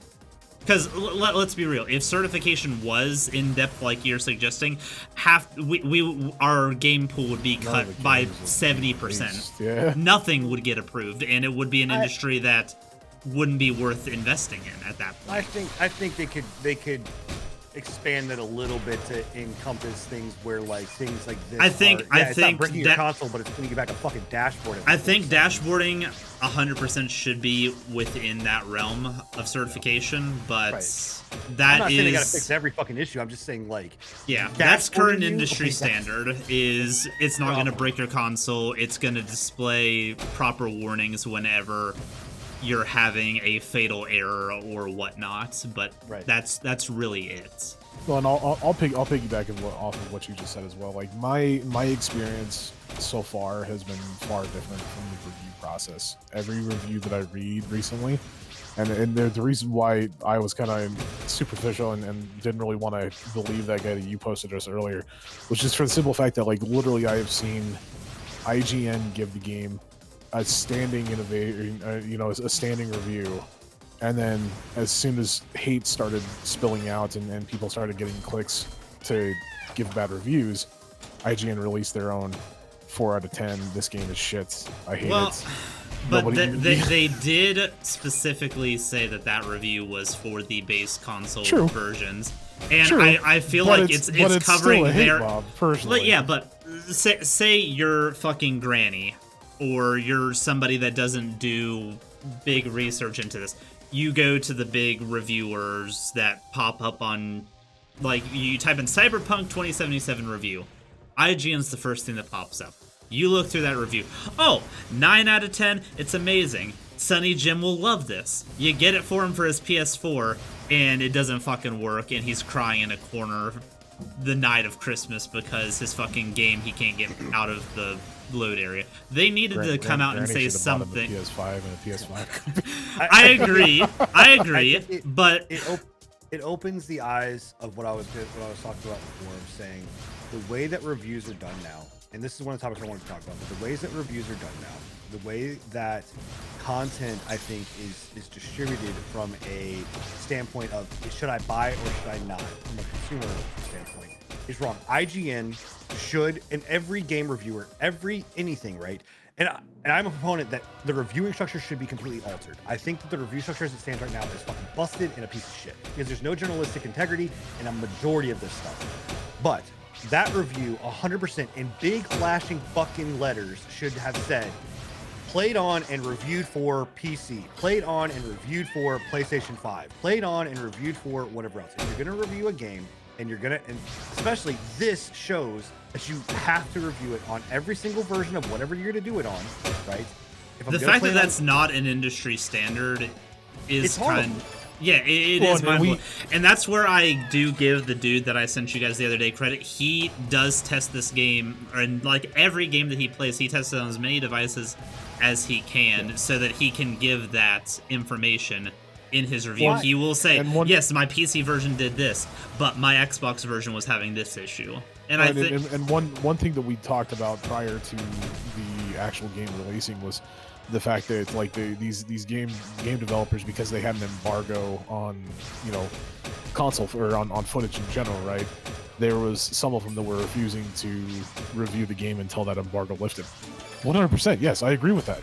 Why would you fucking want an embargo where you couldn't show your fucking review and the people reading your review the full game? That was my biggest thing, was like, how is that such a hot take? Why would, like, you're literally rushing the review process to be the first one out. That's all you're doing. Right. Is for the clicks. That, and also too, you're getting a lot of these places, like, and I listen to Giant Bomb. I love Giant Bomb to death, like, or whatever else. But it soured me a lot to listen to their review of this game because, and I mean, they were open to saying, "Hey, we're playing a pre-build. Like, this is a pre-release build. We don't know what, like, there's gonna be." Dude, there's I obviously day imagine one the patch. pre-release build was fucking just Yeah, they rough said it was cut bad. as It was hell. horrible. But you think a lot of the reviews that came out, good or bad or indifferent, like, a lot of people, whether they were streamers, whether they're content creators, whether they are reviewers or whatever else, all played. A majority of this was pre-release, post day one build or pre-day one builds, and it's like you don't have the patch that's going to be there. And yes, you know, you're getting a game that, you know, still needs patching, but every game needs has a day one patch. Like, it just, I don't like. To me, Oh, and one thing that I will admit is, like, we as a gaming kind of consumers, I guess is what we would be called, I guess. We almost like vilify, or not vilify. We almost like, it's not vilify. It's the opposite, right? Demonize? glorify. That's it. Yeah, we almost glorify these like day one patches. Like they're gonna be these heaven sent fucking patches that come down and completely devolve the game into the best portion, you know, the best thing that it can possibly fucking be, right? That's the one thing that cracks me up. And then I saw plenty of memes where it was people like that, and I am not jaded enough to be like, that day one patch is going to fix this game and it's going to be completely fucking a different game, right? But the fact of the matter is that, like you said, I can only imagine that copy that they were reviewing was trash, just complete fucking trash, because the current one, even with the day one patch, had bugs galore, right? So just think of what that wasn't like. It fixed stuff, but I want to go back to what your guy, right? And Bill, and the issue that I have with him is not the fact of, like, you know, yeah, great, he played on all consoles, he played on all versions. I commend him for it, right? I commend him for what he said. My problem is that, to me, you lose journalistic integrity when you are sitting there and saying, "Hey, this," in one post in your pinned tweet, you're giving away 5 copies of this game. Right. And then in another tweet, you're saying this game is complete dog shit. You know, okay. Let me make sure I quote him right, because I want to have journalistic integrity. You're not saying it's dog. You're saying I've had nothing but problems here. This is one of the buggiest games I've played since Assassin's Creed Unity, which is false. In my opinion, get me started with that. That's a falsify. I have put in well over 400 hours of Unity, and this game does not even fucking touch it. I'm sorry, not even close. To say that this is, basically saying, like, this is one of the worst launches that he's seen in a long time. Like, you're saying this in one breath, but then at the second thing, you're saying, "Hey, come and I'm going to be giving away 5 copies of this game." That's like, to me, saying, "Hey guys, I got a car over here, right? It's probably going to blow up. There's a good chance that it's going to kill you and your entire family if you drive it. I'm going to give away 5 of them." So I did look into that. And I guess he had acquired those pre-launch of the game entirely, because he was planning on doing these giveaways anyway.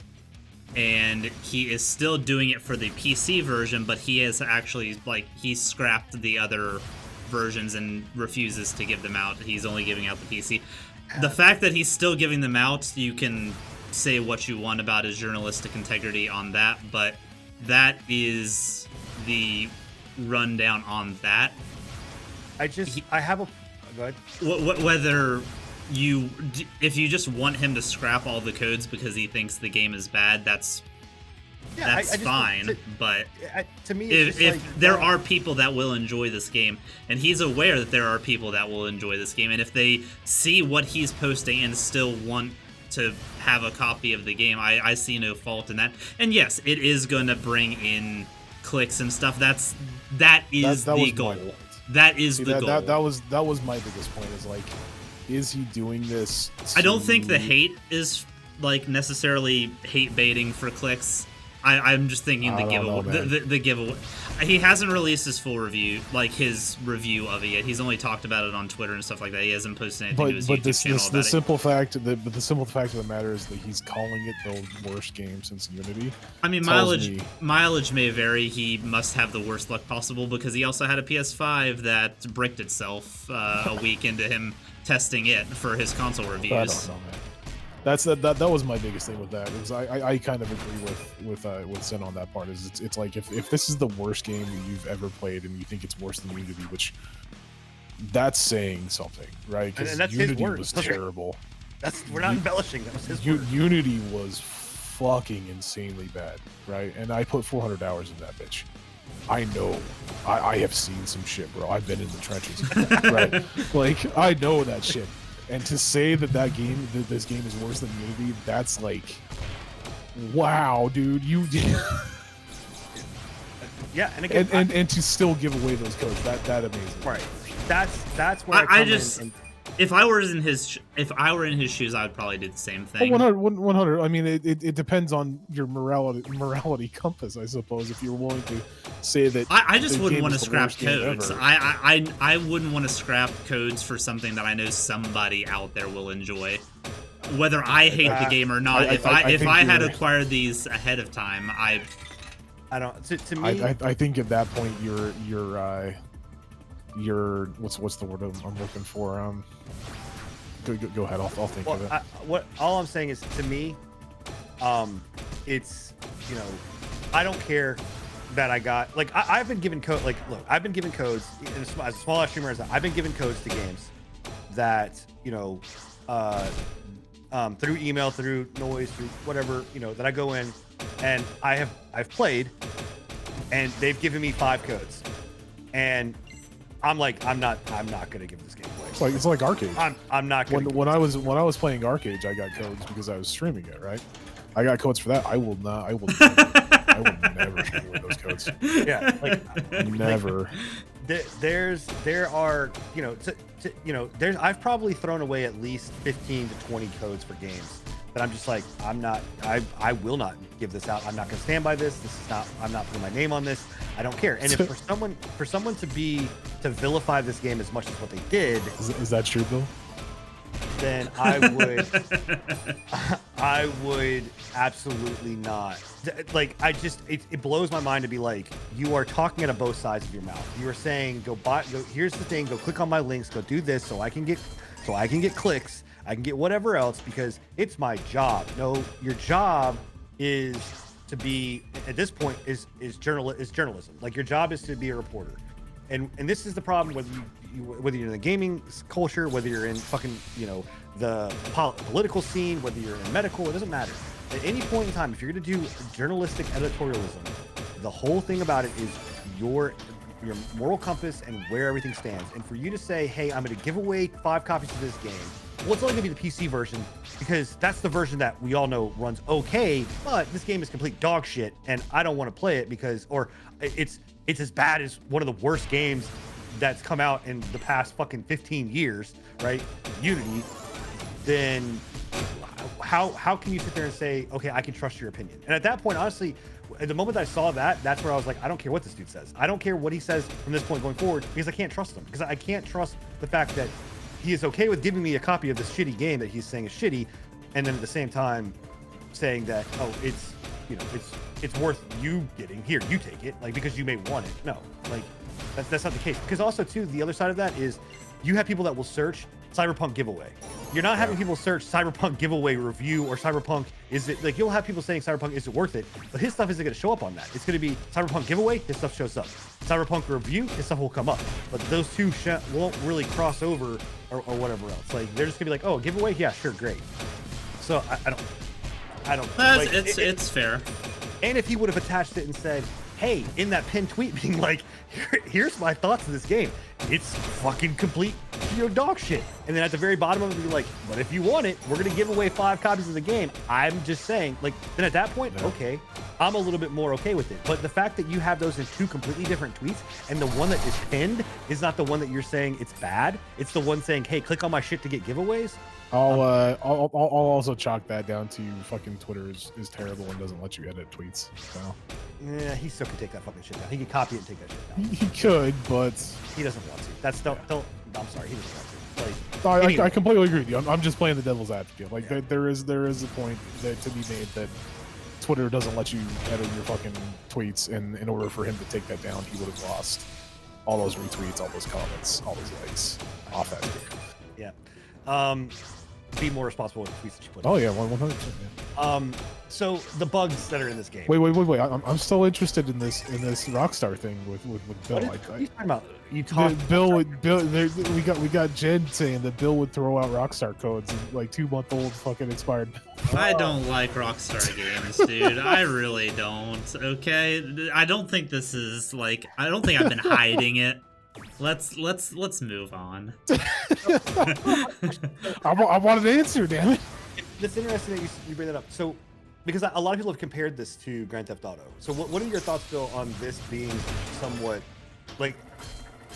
What is it about? I think it's 100% better than Grand Theft Auto or a Rockstar game or anything like that. Your issue is probably with Take-Two, right? Not Rockstar. My issues with I don't GTA. like Rockstar's gaming structure. That's what I'm saying. I don't think your issue. I don't think Take-Two's your its issue is whole- with the game. It's with the company, right? No, it's with the games. It's how they do Okay. their mission structures. I don't like the fact that their mission structures are so like on rails. It seems like for a lot of things, like the open world and stuff is fine. GTA Online is great and stuff, but for their like single player content where they have you do a mission, if you don't do the mission the way that they want you to do the mission, it fucking black screens you and makes you restart it. That stuff annoys me. And in a game that's supposed to be about open world and making decisions and stuff like Red Dead Redemption, there are so many quests in that where if you deviate off the path they choose for you, restart it. Oh yeah. That's my issue with You the ain't Rockstar telling me games. nothing I don't know. That answers some of it, because in my But- mind this is a lot like GTA in a lot of aspects. But that aspect specifically is not. Yeah, and that's I why completely agree with that's why I'm 100% more approving of this game than I am of that, because there is no hand-holding on rails mission structure. You can effectively within the game's reason do something any way that you want to do it. Oh, I love the fact that like yesterday I was playing and we had to go, and I was on a mission and I randomly saw something show up. I was like, it was a gig, and it was like to break into this fucking gangster bar or whatever else. And I go in, and like one of the things that I could have done was like, I could have gone in stealthy. I could have come in through the skylight. Good, I could have Julia. like hacked I'm all off the lights, tomorrow, by turned the them way, if all you want off. to talk could've- about it. I got you. I'm just like Hopefully blown away. I'm you're, just like, oh my god! Like I hopefully kept you finding rooms and like you other wake up things and I you're could have feeling done, and I'm better. like, I didn't even know you could fucking do this or whatever else. But like my method was just like, I'm gonna go in and shoot everybody. So like that's how I dealt with it. But like I think they do a very good job of like being able to say, here's the mission. Do what you want. Figure out what you want to do. Yeah. And that's How the you way wanna play that's the way GTA and Red Dead Redemption and those games I feel like should have been structured. Like if you want to fucking climb up on top of a building for this shootout and snipe people with your long rifle, you should be allowed to, instead of having to do the fucking same duck behind a knocked over wagon and shoot people that we've done the Fast 5 story missions. Yeah. Well, I will say that their main storylines and some of their gigs are the way that they give you the ability or the tools that they give you is pretty open. I will say, I mean, I'm fine You with run- repetitive you- mission structures. Side quests Well, are yeah, going to I be was thinking side you quests run that are into going to be the- side quests. like you run into the same thing where it's just like, okay, kill all of these guys, then go find the loot, right? And it's in it. Now, I will say, there's been a vast majority of these missions that I've gone through in side quests or side missions, because the way it's structured is you have main storyline, you have side quests, then you have gigs, and then you have just like world shit that happens. So like muggings or whatever else going on. Sleep well, Jules. Much What love. was interesting to me was that, and I looked up this one part of, and I'm not going to give anything away as far as like sneak or revealers, but I went and did this- Revealers. yeah, new word. I went and did this one little. It wasn't even a side quest. It was actually like a mugging that was going on, or some like event that happened. I think is the mugging the one with the baseball bat with the barbed wire? Is that a mugging or Enigma? What? You know the on the icon on the map where it's like a baseball bat with like the barbed Oh wire. no, kind of- those are just like random criminal events. Right. So a criminal event or whatever. What's going on? And that criminal event led into me finding out that these two people, there was like this like pedo ring that was going on or whatever. And if you didn't do that side, if you didn't do this little random event, you would have not known that this happened, whatever else. And it led into this option of being like, yo, do you want to, like, what do you want to do? And it gave you an option to choose between two different paths. And I chose a path. And then that led me into like this other side quest. Mission. Yeah. That again, if you would have never stopped to go over that criminal activity, you would have never known that was there. So that feels very organic. That's a good thing. And I've always been like, I understand that it's hard to come up with the original ideas for like world events, side quests, and stuff like that. At the end of the day, it's most likely going to be go get this item, bring it back to me, or go kill these people for me and then come back. But I'll tell you what, man. It's how they fill like that middle place between you accepting it and you actually like turning it in that can vary a lot on quests and actually like change my opinions on things. Like you can have an entire game filled with those and none of them be like anywhere near the same experience. Right. I'll tell you what. What's the name of the cop that you work with? Regina. I'll tell you what, if Regina tells me one more fucking time that if I complete a fucking mission and I didn't complete it how she fucking wanted me to complete it, and she gives me fucking mouth one more fucking time, I'm gonna go and bitch slap that chick.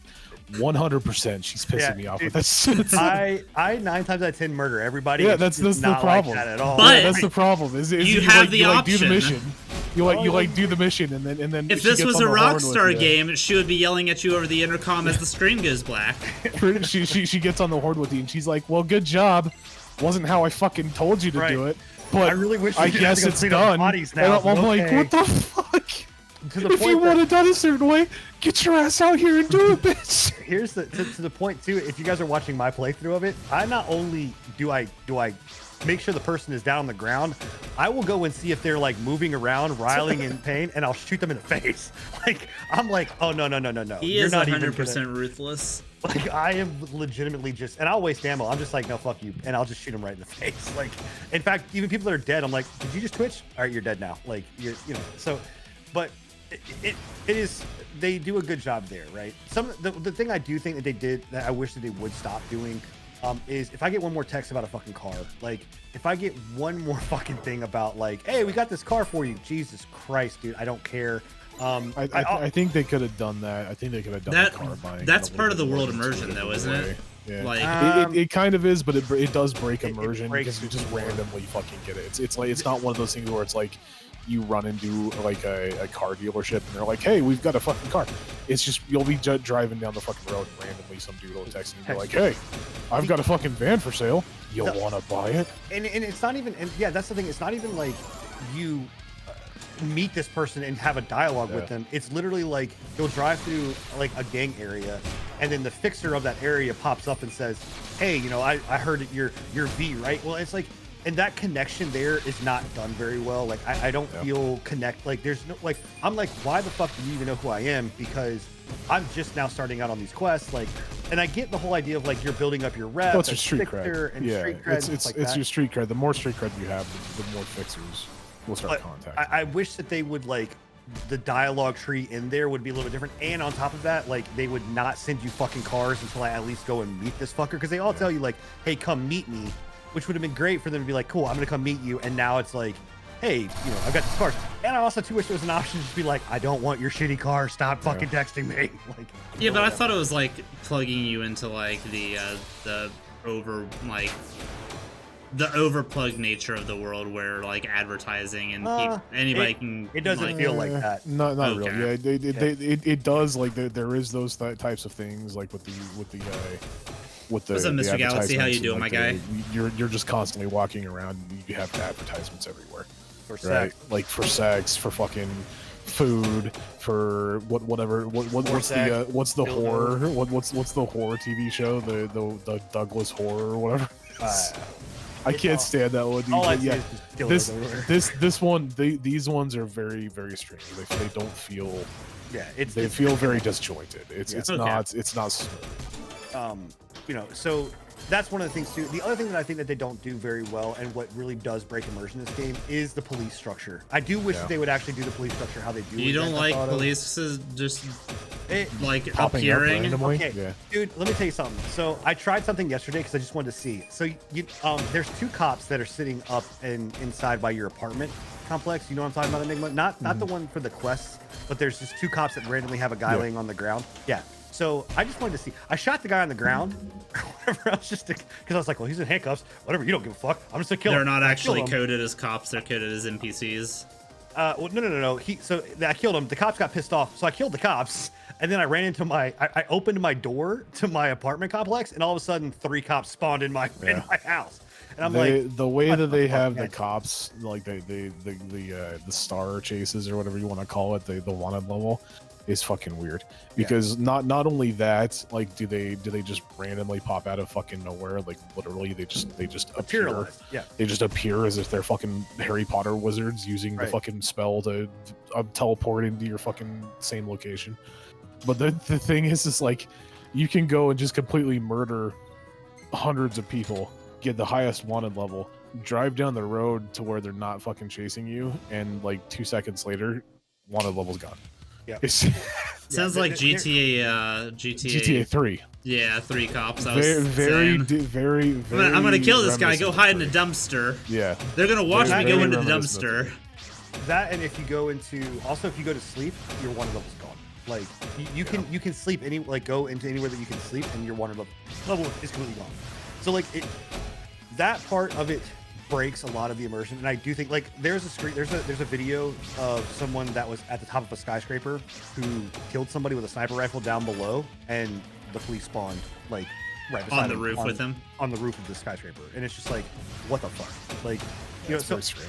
They definitely should have had like static cops roaming around, at least to start things off, and then as the wanted level goes up, maybe spawn more on the outskirts to like come in as pursuit.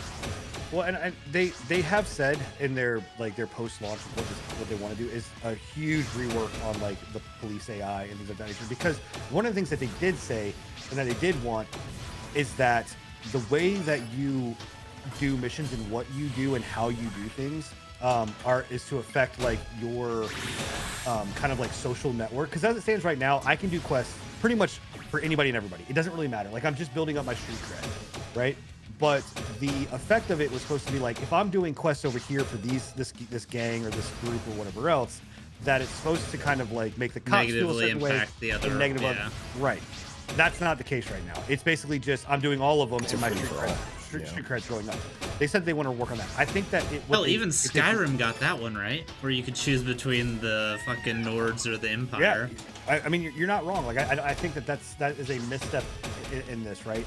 And what I would like to see them do as well is to say like, hey, if I'm choosing to do stuff with whatever criminal activity, that basically me even walking down the fucking street, I've got like a heavy police, kind of presence around me, or We're just farming in-game like, stuff I want while to we feel that kind of like do like a pressure, mini you know what I like mean? talk that it about should have. And I think that they could CyberPunk get to and that, shit and like I'm that. exci- So I mean, that's the game plan the for tonight. overarching for all of this is I love the game where it's at right now, but I am super excited for what I think that they can bring to this game, because this really does feel where I think everybody wanted this game to be like the complete package right off the bat. I see a very well put together like thing that we got, but the ability to fucking expand on this to just a whole nother level, right?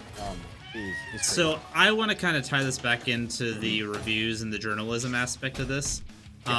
One, this game has actually brought up a lot of critiques within the review structure on whether journalists and stuff should have glitches and bugs and stuff like that affecting their bottom line scores for these games. And also the ideas of the game potential over I'm reviewing this right now, this is the product as it is right now. Should you go future-proofing your reviews, or should you just give like at this point in time this is what I'm giving it? And then even in that case, should you go back and do a post patch review to like alter your reviews if significant things enough change to affect your scores? I think that boils down to what Sin was saying before, with like journalistic integrity, right? Like game reviews these days, they don't have it. They don't have a journalistic integrity. They're just out for get it out as soon as possible. We want to be the first one to have as many clicks as possible on a review, right? Glad to have you back, Izzy. And If that's you all they're end basing up having it on. issues, let me That's what know. I don't think, at least. think Yeah, I it might think, be something on my end, I don't but I think you're did wrong there at all. like the Like, resolution, hate the bitrate might be causing issues, and if that's the case, I hate game apologize. reviews as it stands. And to answer some of your questions, so one, should bugs and glitches be reviewed, be a reviewable piece in the game? I think yes. Do I think that it should be something where it is like a huge sole weight on it? I don't know. That's a sticky question, because when I look I at this understand it's a game- case by case kind of well, thing. yeah, because when I look at this game, like I'm seeing stuff where like there's people like, for instance, I spawned my car in, and a car behind me it didn't register like this. My car spawned, and it just rammed into my car, right? And like it blew my car up, and I'm like, well, what the fuck? Or whatever else. Like, there's bugs where like someone's car like will end up flying across the map. Like, how often are those bugs happening where it's like a constant thing, or is it just being like, this is an open world game, right? This is not a single player, single structured one mission game where like. So you want to see the like, yes, include them in your reviews, but include them in the aspect of how it's affected your experience with the game. Right. And if it hasn't like negatively impacted your experience to the point where you would consider the game worse off because of that. Like those things of where those cars are blowing up, cars are being shot through the roof, things, stuff like that, or whatever else is happening. People T-posing and like T-posing, walking. Yeah, stuff, let me know if that's you keep having game issues. breaking stuff. Where it's stuff like, if it's like you can't get a mission done, you can't complete a mission, well then obviously that needs to be reviewed on. Like that's it goes back to like 76, right? If we didn't have bugs as an integral part of a review, I think a lot more people would have bought 76. Well, the reason with that, right? The reason I'm bringing this up is because a lot of people think the initial reviews of the game were void of taking bugs into consideration. The like 9s and out of 10s that you're seeing, the perfect scores that you've seen. Well, yeah, but if I reviewed the game, right, I'm not having those bugs. If Enigma reviewed the game, he's not having those bugs. No. Right? So like not saying that I never experienced a single bug, but I've not experienced very many at all. Considering that all of these reviews were taken on the botched, like the pre version of the game. That we know. I don't know, because I didn't play it. Again, it all boils down to how was that unpatched version of the game compared to the day one patch? Was it as buggy as people say it is, or was it just kind of there was a few more occasions of certain bugs or crashes, right? Yeah, well, and so this I've said this numerous times on my stream and just in general. I really think that reviews, as it stands right now, are messed up in just the fact that we give review copies away, right? On top of that, like the best way to review, if you want to review for a game, and I'm sorry, like I do think like live streaming a game and going and watching a content creator or someone play the game live is a great way to understand and see if you may like it. Like, because, or watching gameplay of it is the best way, because at that point you're watching someone experience it, right? And so if I experience a bug, when people in my stream saw, my car explode or whatever else, I laughed about it, I talked about it, we joked about it, we made comments about it, right? I'm giving you a live actual thing as it's happening. It's not something that's scripted. It's not something that I can edit reviews. And I did reviews way back in the day, like a long time ago for sites. I went out and, and reviewing it, like you take things and elements of the game, you chop and piece it just like you do anything on YouTube. You edit it, right? Everything is edited. Well, in a live stream, it's not edited, right? I can't edit what's going on and what's happening. I can't just stop the stream and bring it back up and, whatever, piecemeal it together. So I think people getting review copies of games is bullshit. I think companies saying that we're going to send out, and why that was because a long time ago, it's not been revised. A long time ago, everything was print. So you got a copy of the game, you reviewed the copy of the game, it then went to print, and then then that was it, and like that was the game. You had that, like you had a game, like people had this game, you know. Well, that was also back when products had to be like, there was no like post patching it or anything like that. 100%. You know, so but like now we live in that world, right? So like, what does the review structure look like? And I think that doing live reviews, doing things like that should be done. I think that you also talked about like going back and looking at like what could this game possibly be. Like, yeah, that could weigh into like some of it. Like, I think looking at DLC, but I think reviewing based on DLC is a very dangerous principle. No, I'm talking about like reviewing based on like bug fix patches, like not the DLC exclusively, like the potential of like, I'm going to review this game and give it a higher score because it has the potential, if they fix everything, to be amazing. Oh, and again, this ties back to what I said prior, where it was like, I personally feel that the review shouldn't have came out until that day one patch. 100% was in place. Right, because they should have done away with. You weren't playing the actual game that you were actually going to get. Right, you were playing a development kit, basically, that they were going to patch out as soon as it released. Granted, I don't think that we should have games relying on day one patches. I completely. It's the inevitability of. I completely disown the entire idea of every game needs a day one patch. I think that if you were releasing a game, you should release the game the day of, as it is. That's the full game right there. Not this bullshit where you're like, well, you're gonna get the game, you're gonna download it, you preloaded it, but you still got like 6 gigs that you gotta download because we forgot this shit. 6 gigs is little. Fucking Call of Duty had a 40 gig day one patch. Yeah, dude, Call of Duty had 40 to 70 gig patches every single update they did. Right. So like that's nuts. So I think saying like, you know, patches and things like that, like honestly, I look at like, even though I'm not a big Extra Life fan, like or whatever else, like and whatnot, but what's like, your problem with Extra Life? I'm just not a fan of it. Like there's other things that go into why I'm not a fan of it. Okay. Same reasons you're not a fan of Vadi, right?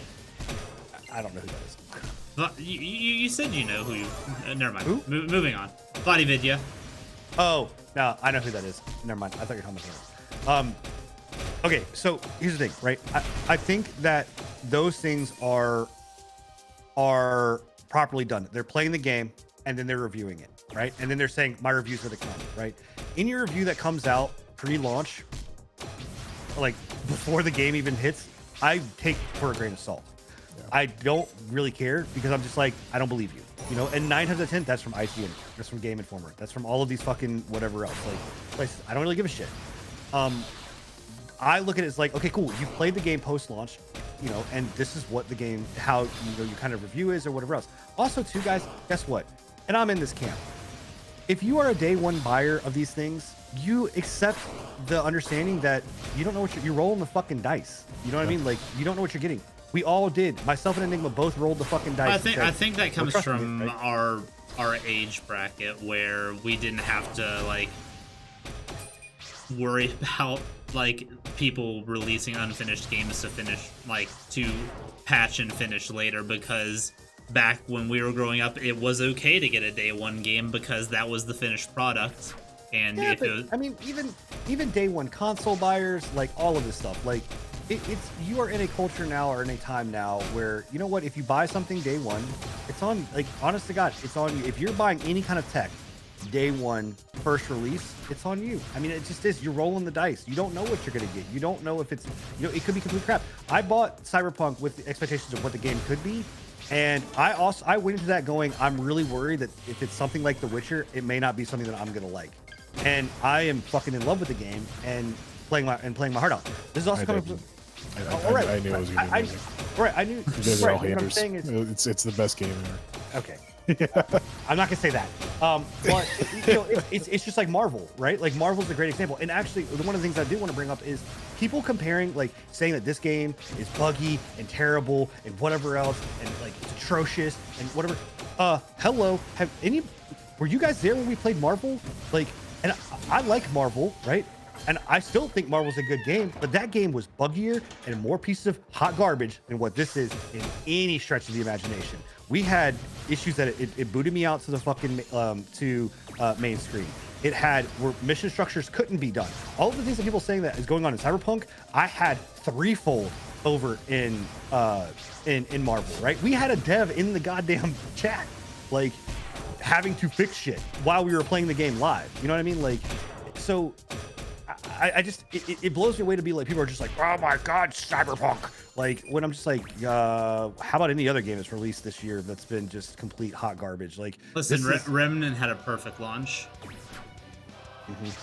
Did it? Remnant from the Ashes, other than the final boss.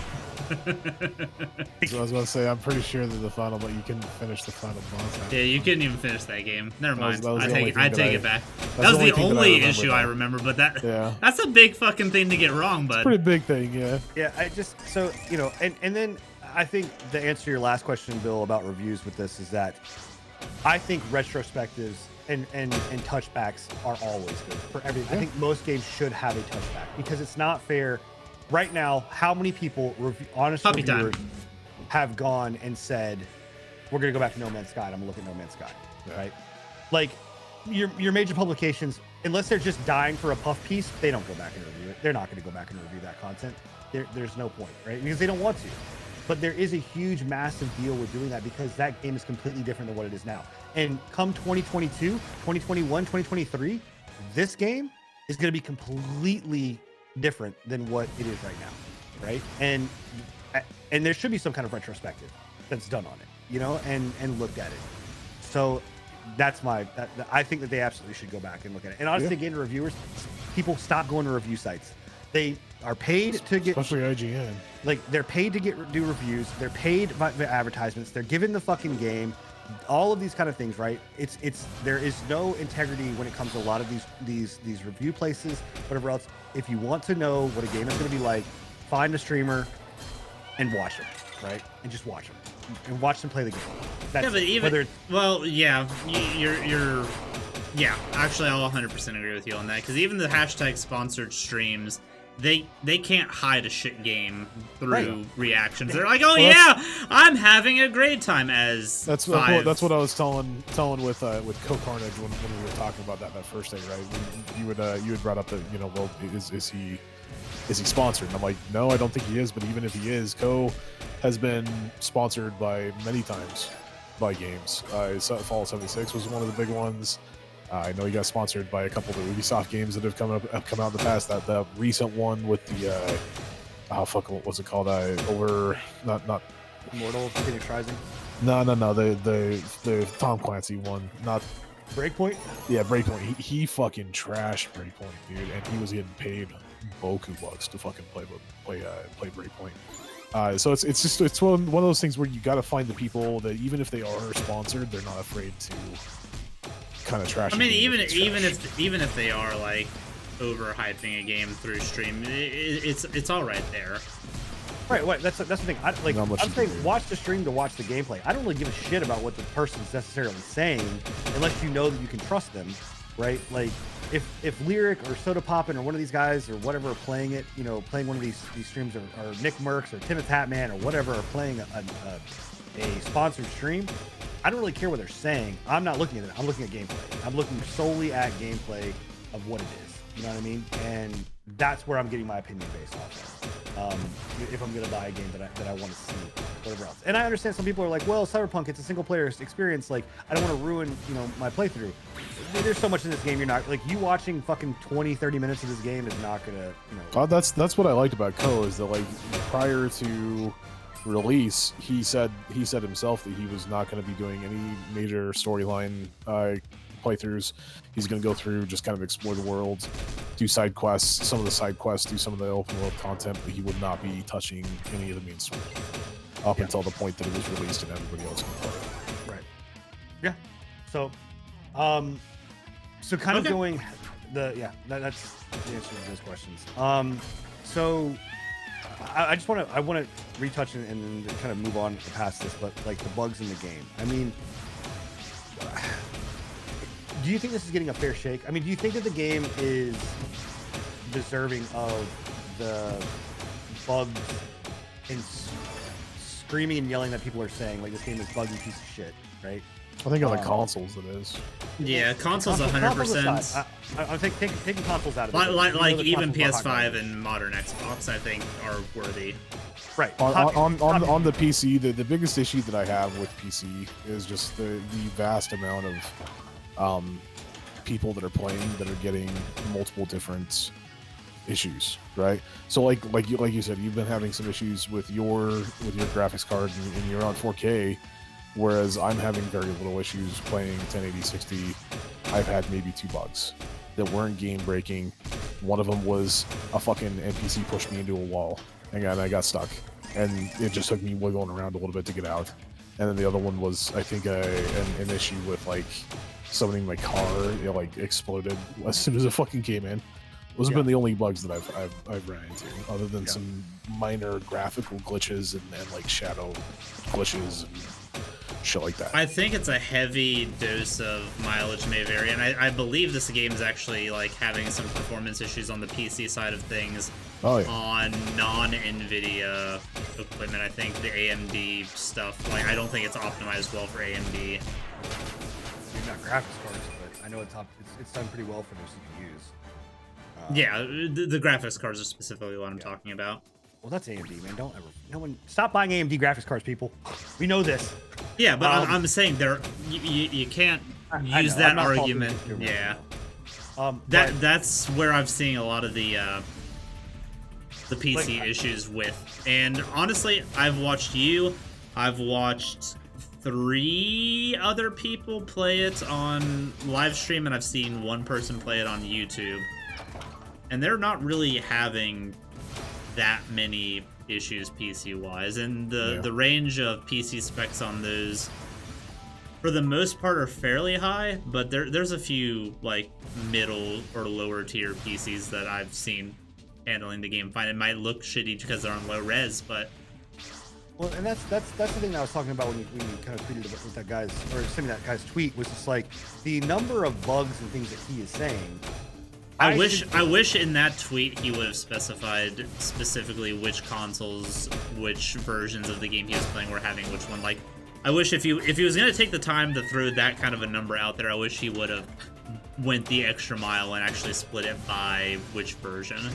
That's what kind of pushes me down the route of is he actually having that many issues, or is he over exaggerating that? Because the thing is, like, even if I take him solely out of the equation, and I just talk about the numerous amount of bugs that everybody is saying, I should be experiencing at a minimum at least 2%. I'm just gonna say 2%, right? Just to say at a very low number, 2% of these bugs, and I'm not seeing these. Like, I'm not. And with that, if that's the case, then I should be experiencing like 15% of these bugs, because you have like a beast ass PC, and I have like a middle range, if that. Right.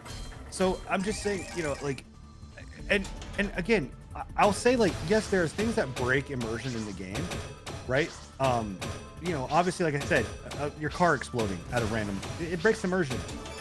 But at the same time, like, I look at this and go, look at the fucking world that is around you of what they built. And like, people are talking about like physics, like, oh, all of a sudden a car flew out of nowhere. Well, okay. Like, understand that this is a fucking open world game. And like, it's oh my god, like those things are gonna happen. Like, it's not to think that like that shit doesn't happen. I mean, for God's sake, we live in a real world, and some real weird shit, like shit will fall out of the sky, fucking out of nowhere, right? Like, that's almost kind of more realistic than what it is in a video game. Like, you know what I mean? So like, I have an issue where people are saying that this is just a buggy piece of hot garbage, and and then people are saying they should have delayed it more. Well, you sent them death. Yeah. You sat there and said, if they delay one more time, fuck them. If they delay one more time, this is fucking over. I'm done. You had people that were fucking saying, I'm not going to play this game because they went into crunch mode, or whatever else. And now you're saying, oh, they should have delayed it more, or they should have worked on it more. You don't get to do that. You don't get to say both. You can either release the game and get what you got. I'm firmly on the front that they should have delayed it more, but I also think they should have handled the marketing a lot better to allow them to have delayed it more. I think they talked themselves into a fucking corner and then weren't able to get themselves out of it. Right. Well, and we talked about the marketing side of it and how they should have handled that, and obviously that plays into this. But I'm in that same camp of like, hey, delay. Continue to delay the game. I don't care. Delay it until you need to get it done. But the reality of it is, we probably would have never gotten the game. Like, oh, the issue with it is, like I said prior to us starting the conversation, is like, no matter what they did, they were fucked if they did. Fucked if they did. Right? If they would have delayed it again, they would have dropped stocks. The outrage would have been insane. Their stocks would have been dropping just like they are now. In some cases, I think that they would have probably been even worse off than they currently are. Right? Because at least now people have it in their fucking hands and it's tangible, and they're like, yes, I'm finally able to play it. Right? That's one aspect of the fucking rage mob out the window, because they're like, people are appeased that they actually have the game. Right? But either way you look at it, there was going to be a rage mob one way or another. Yeah, and I hate the fact that the stock, like, I'm not saying that the stock prices shouldn't drop for certain things, but I feel like it's dropping, and you said this throughout this entire discussion tonight, and we will continue to say it, and I'll continue to say it. This is a direct result of cancel culture bullshit. Yeah. This is a direct result of people basically just wanting to watch the fucking shit burn. I mean, I'm gonna hold you on that one. Based on what's going on with the console releases, I feel like a stock drop is 100% warranted.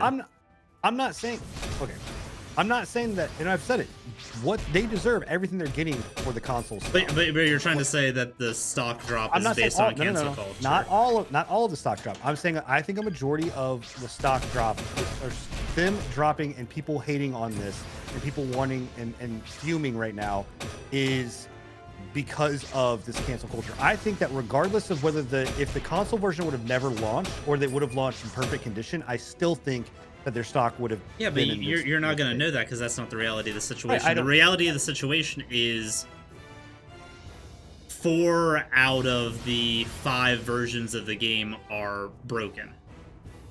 Yes, your stocks are going to drop. You're going to get outraged. That is warranted. Right, but what I'm saying is that I think that there's a large majority of people that are just wanting to see it fucking burn to the ground regardless. I think that pre this happening, pre this game even releasing, people wanted to see it burn. People wanted to see the game burn to the ground. And I will say that I think that is very much the same people that go, Forrest Gump's a shit movie. It's like, what? Like, where is this coming from? What do you mean? Because Forrest Gump is touted as a phenomenal movie, but there's people out there that will just be like, nah, I don't like Forrest Gump. I think it's dumb.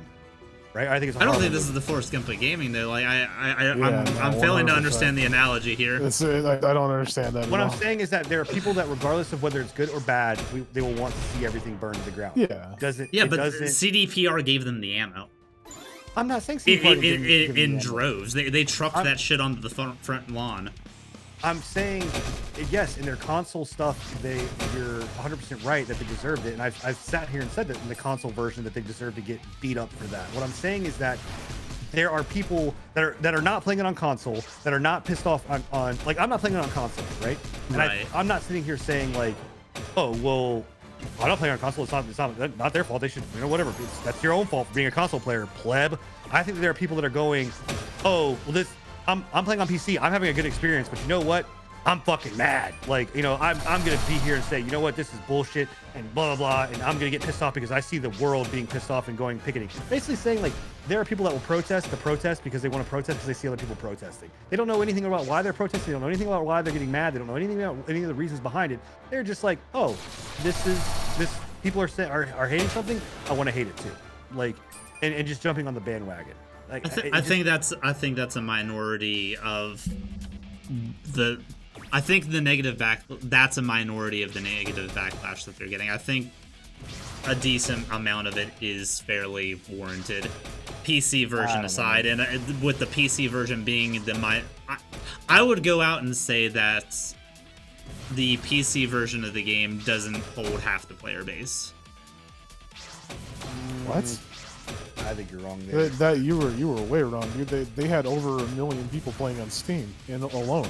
PC is definitely the forerunner or front leader for where this game is being played. They sold more copies of this on PC than they did they drop the analytics on their sales based on consoles.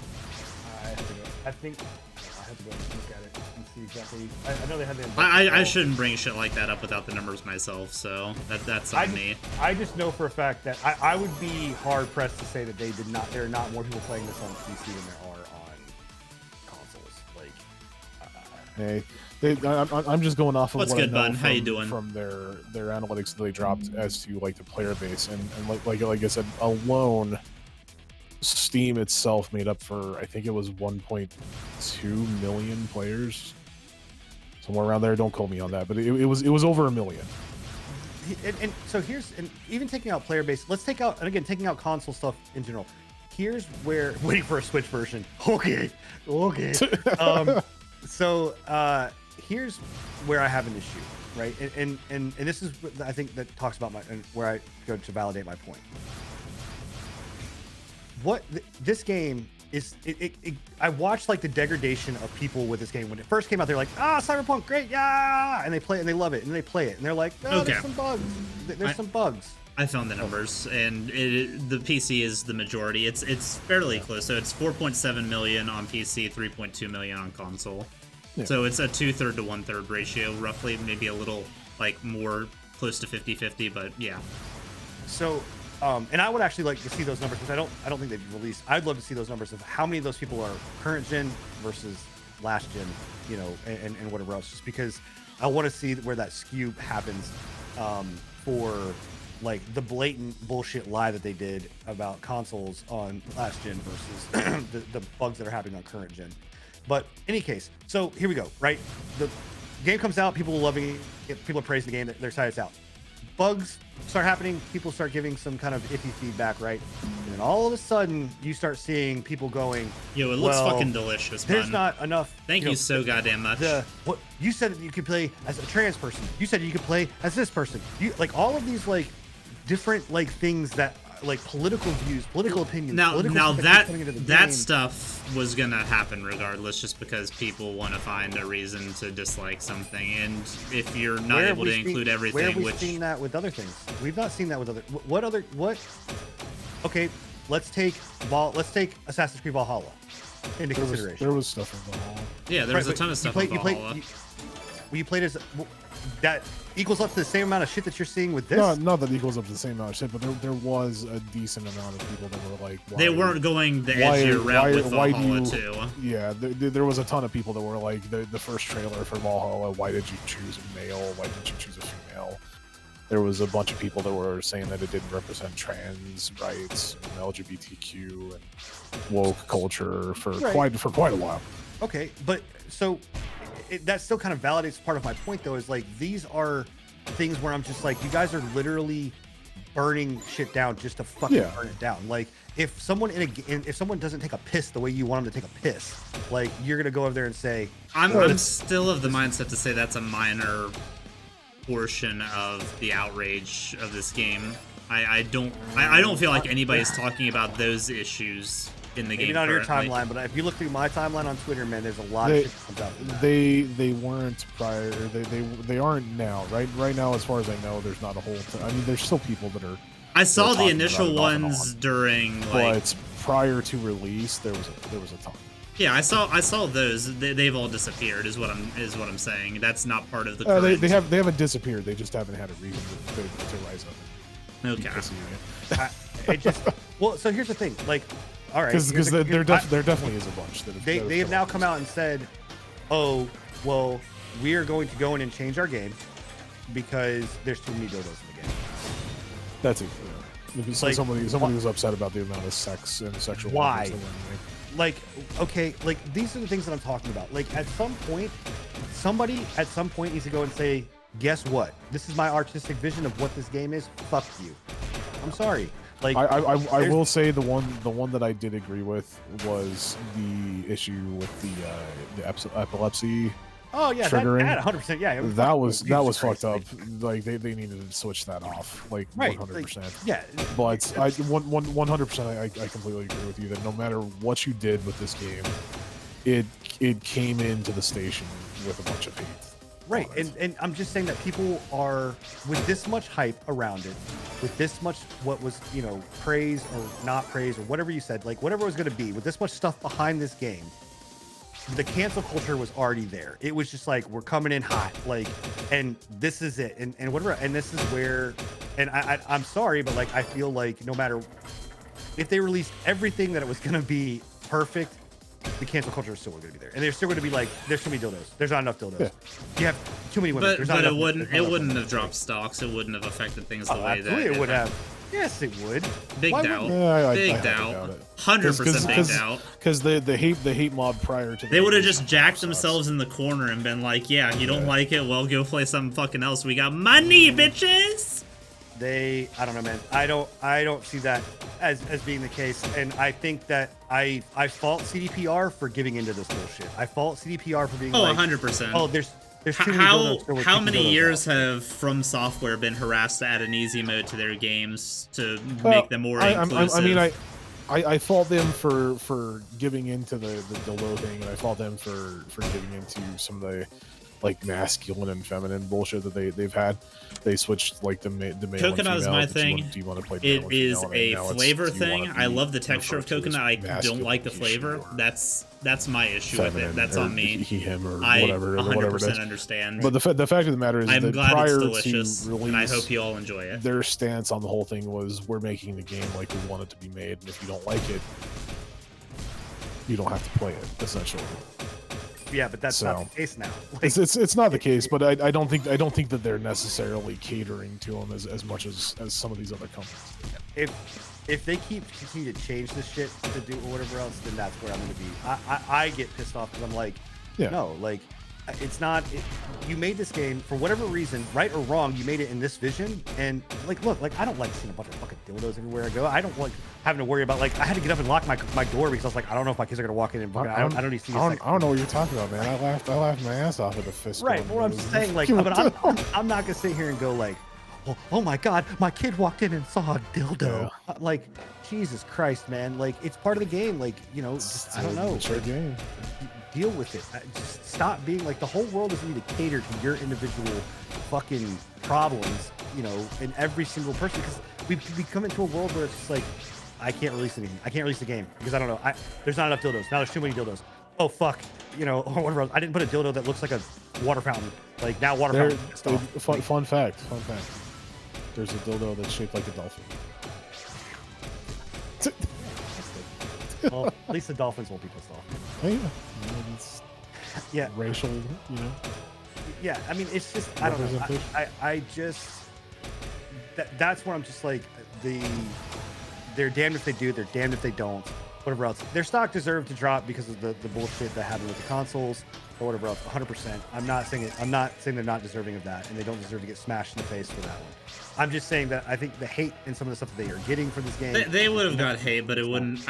I doubt it would have affected their bottom line like this currently is. I don't know.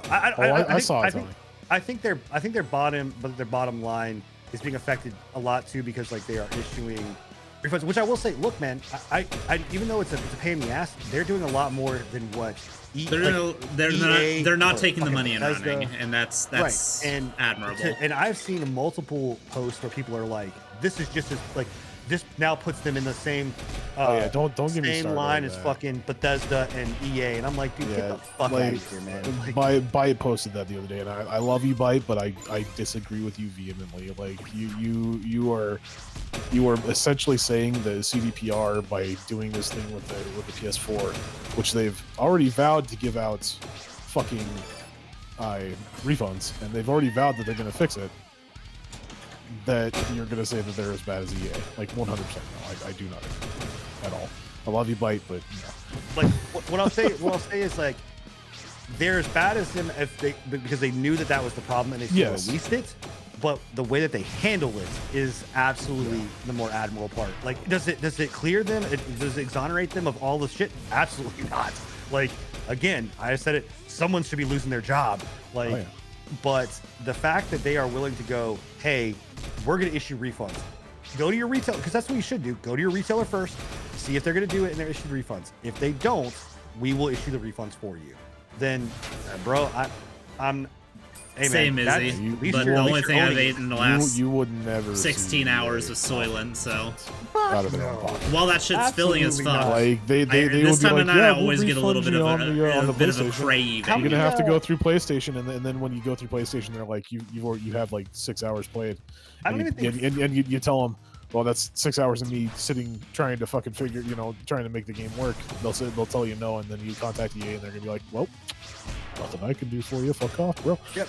Like, how has Well, when was the last time- Bethesda had the worst like Oh yeah. thing on these. They were actually like locking like returns of this game, even if they hadn't been played. They're just like, nope, nobody gets. Well, a they return. had it in their clause. They had it in their their whatever not their TOS, but their end user license agreement that if you downloaded the copy of the game, which it did automatically when it released, that you were defunct void for- of a yeah. Yeah, it's. I mean, so And you're trying to tell I'm gonna me get the one of CD those PR tomorrow is if I as can bad as actually that get Like, come on. yeah, or if like I can get out of my Ubisoft, apartment you know how many complex. times- or hey, guess what?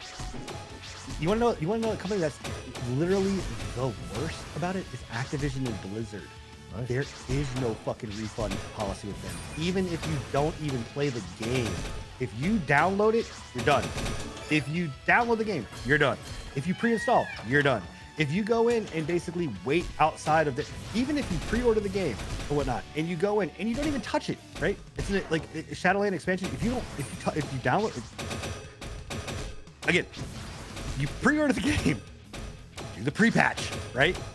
The game pre-installs, you go to them, they will fight you tooth and fucking nail, and they will pretty much tell you, you're good, you're done, you're not getting it, you're not getting a refund. Like, PlayStation's just as bad, Jake. PlayStation's refund policy is just as bad. right? We're Honestly, talking about Mi- individual like publishers policies currently. Microsoft is actually phenomenal about it. Microsoft's like, with their refund policy, it's like, yeah, okay. Like, literally, GOG, dude. GOG's refund policy is insane right now. Like the 30 days, no matter how long you fucking played it, you can ask for a refund. I've gone in and my kid has bought No, you're good, Jake. No worries. Minecraft shit before, and it was on accident, and they literally went in and bought Minecraft stuff, spent the Minecraft points, and I was like, what the fuck, man? I called up Microsoft, I was like, hey, my son did this, and they're like, okay, we'll refund it, and I was like, do you want to take his stuff with it? Like, no, let him have it, I don't care, it's fine. I'm like, okay. So I was like, all right, well, that's cool. Like, so I mean, they're I don't know, man, they're really good about that kind of stuff, but yeah, I don't. Oddly enough, I feel like Valve's refund policy is a pretty decent happy medium between just like It is, idiotic yeah. for the company and like harsh on the consumer. Oh, Hello? my bad. I guess he left. Yeah, no, Valve is good. Like when it comes down to like refund policies and shit, like they were kind of the trendsetters. I think that they need to kind of Have a good trip, look Jake. at their refunds here pretty quick because like I said, like GOG is 30 days, no matter how fucking long you played the game. That's Like, that is ridiculous. huge. That's just losing money at that point because people are finishing that's- games and then refunding them. That is fucking huge though for that kind of shit. And granted, I think that That was good, GOG is doggo. kind of, I think that GOG is kind of pushing that to kind of push people towards their products a little bit more, right? But Yeah. still, that's insane. Like to me, 30 days, no matter how much you fucking played. They might have changed it. I'm pretty sure that was like a couple months ago, as did their refund policy. But yeah, no, I think that game standard and like industry standard, I think that the Steam really holds a torch for sure. Well, I'm back. Welcome back. What I was gonna say is that the only issue I have with Steam games is that the 2-hour window for me Yeah. is one of those things where it's kind of rough. Because I've been in games where like it's taking me 2 hours, to get through a certain part, or like even trying to get the game to work is giving me some issues. And also too, like their 7-day policy. Like there's been stuff where I've just not gotten around to play it. I purchased it, and when I think GOG probably has a really good hold on it, but also too, GOG is fucking way forgiving. That's what we were Like, talking about. Yeah. They're Yeah. like, refund it whenever. Like you got 30 days. The 7-day thing, I will agree, is probably a little too short because I do the same. I'll download something and not play it for like a couple weeks to a month or so.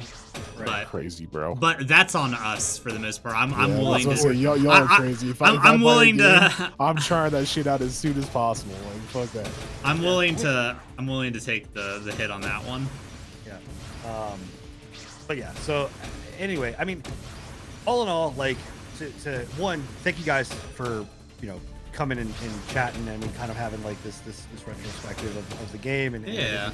I mean, right now Cyberpunk is a very hot It's a topic, unique situation to say the least. It's something that I think hopefully will refine some industry standards going forward. Both They're not gonna give a both fuck. in like reviews and like actually like how pushes like game pushes are handled. Let's be realistic. It's not. I'm usually the realist. I want to be the optimist here because I want something good to come out of this. Because I do think the game's good. I think the game's a genuinely really good game. It's probably like a solid 8 in my book from what I've seen. Yeah, I think the good that should come out of this is mainly on the consumer part. Like, I think the consumer, it should come from you guys and us as consumers to be like, hey, open your fucking eyes to a couple things. Open your eyes to shady practices by companies, i.e. what CDPR did with this console bullshit. Open your eyes to bullshit and journalistic integrity when it comes to reviews and people that are posting, whether they're on Twitter, whether they're said that they're, all these people are like, anybody that goes out there and says, we're a reviewer for the people, by the people, we're gamers, whatever else. Well, you're still getting paid. Like, you're still making money. This is your job. Like, you want to do a good job, but at the same time, like, I'm sorry, everybody at a certain point has a tipping point, right? You have to figure out where that tipping point's at. And just open your eyes with all of it. And then two, also, like I said, if you're going to buy a game and you're looking for reviews, your best place to go do that is going to be going and watching someone stream the game. I mean, that's just, the reality is you'll be able to watch live gameplay. Like, and I think once we as consumers start to tilt that way, then obviously we start to curtail some of the issues that lays out, that's out there in the Yeah, the so reviewing you world clear and the way the stages, industry's like you done, kill but enemies to until move then, forward in it's not gonna happen stages. because they're going to continue to force You this hit shit bumpers to build up Alright, dice so, rolls. Whenever you build up hold so them- much hold with their the feet to the fire bumpers, you for get the console stuff. Hold their a feet to the dice roll. fire You get for, 4 per stage, so you have to kill the enemies to the progress way to the next that stage to they get more rolls. did with their hype and marketing and things of that nature. But at the same time, also have onus in the way that we all flamed them for delays. We fucking screamed and yelled about delays, and then delaying again and delaying again and delaying again and delaying. To be again. fair, their on marketing us. strategy was fucking horrid. If they knew that this was going to be an issue, because I guarantee there's no doubt in my mind that they realized way, like probably back at the first delay, that this game was going to be a rough sell on their expected launch date. I guarantee it. And the fact that they should have just done the indefinite delay, but they didn't. That's we were talking about it already. Like they honestly, I think they would have gotten a lot less flack. I think they would have gotten a lot less flaming, and I think you would have had a better product if they just would have been like, look, guys, we had a target. It was set for this year. So it was set for 2020. Originally it was set for 2019, end of 2019, but we had a target. It was set for 2020. We're clearly not going to make that. COVID kind of hit us. We're doing our best to try and work past this unforeseeable issue that came forward, and it's just not going to work. We're going to have to go back to it's ready when it's ready.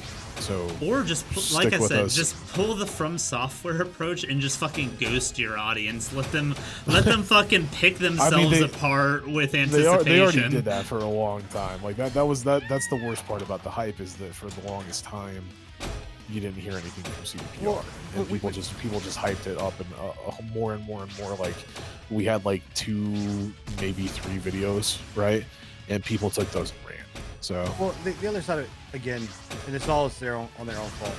We've said it before. There was a huge, massive disconnect between their marketing team and between. Yeah. Oh yeah, the communication was fucking horrid. The situation literally with that the last delay. The day before the goddamn, I don't even know if it was a day. It may have been a couple hours before the fucking delay comes out. They're tweeting out saying, 10 days, or 30 days or whatever, and then boom, delayed. And it's like, you're telling me no one caught this, no one thought this was maybe a bad fucking idea to put this shit out, like, you know. So in any case, like I said, marketing, all of that, like, and guys, it's happening again with Halo. Halo's already getting the same shit where it's just like, dude, hey, you know, Halo didn't fucking like, hide anything though. That fucking initial launch looked rough. Yes, it right, did. but they did the same fucking thing. Hey, it's coming out this date, and people are like, "There's no fucking way," like, or whatever else. And then they're like, "It's gonna delay till, you know, beginning of next year." Now it's like it's delayed until the end of next year. It's just like, guys, stop putting dates on. They should really just delay that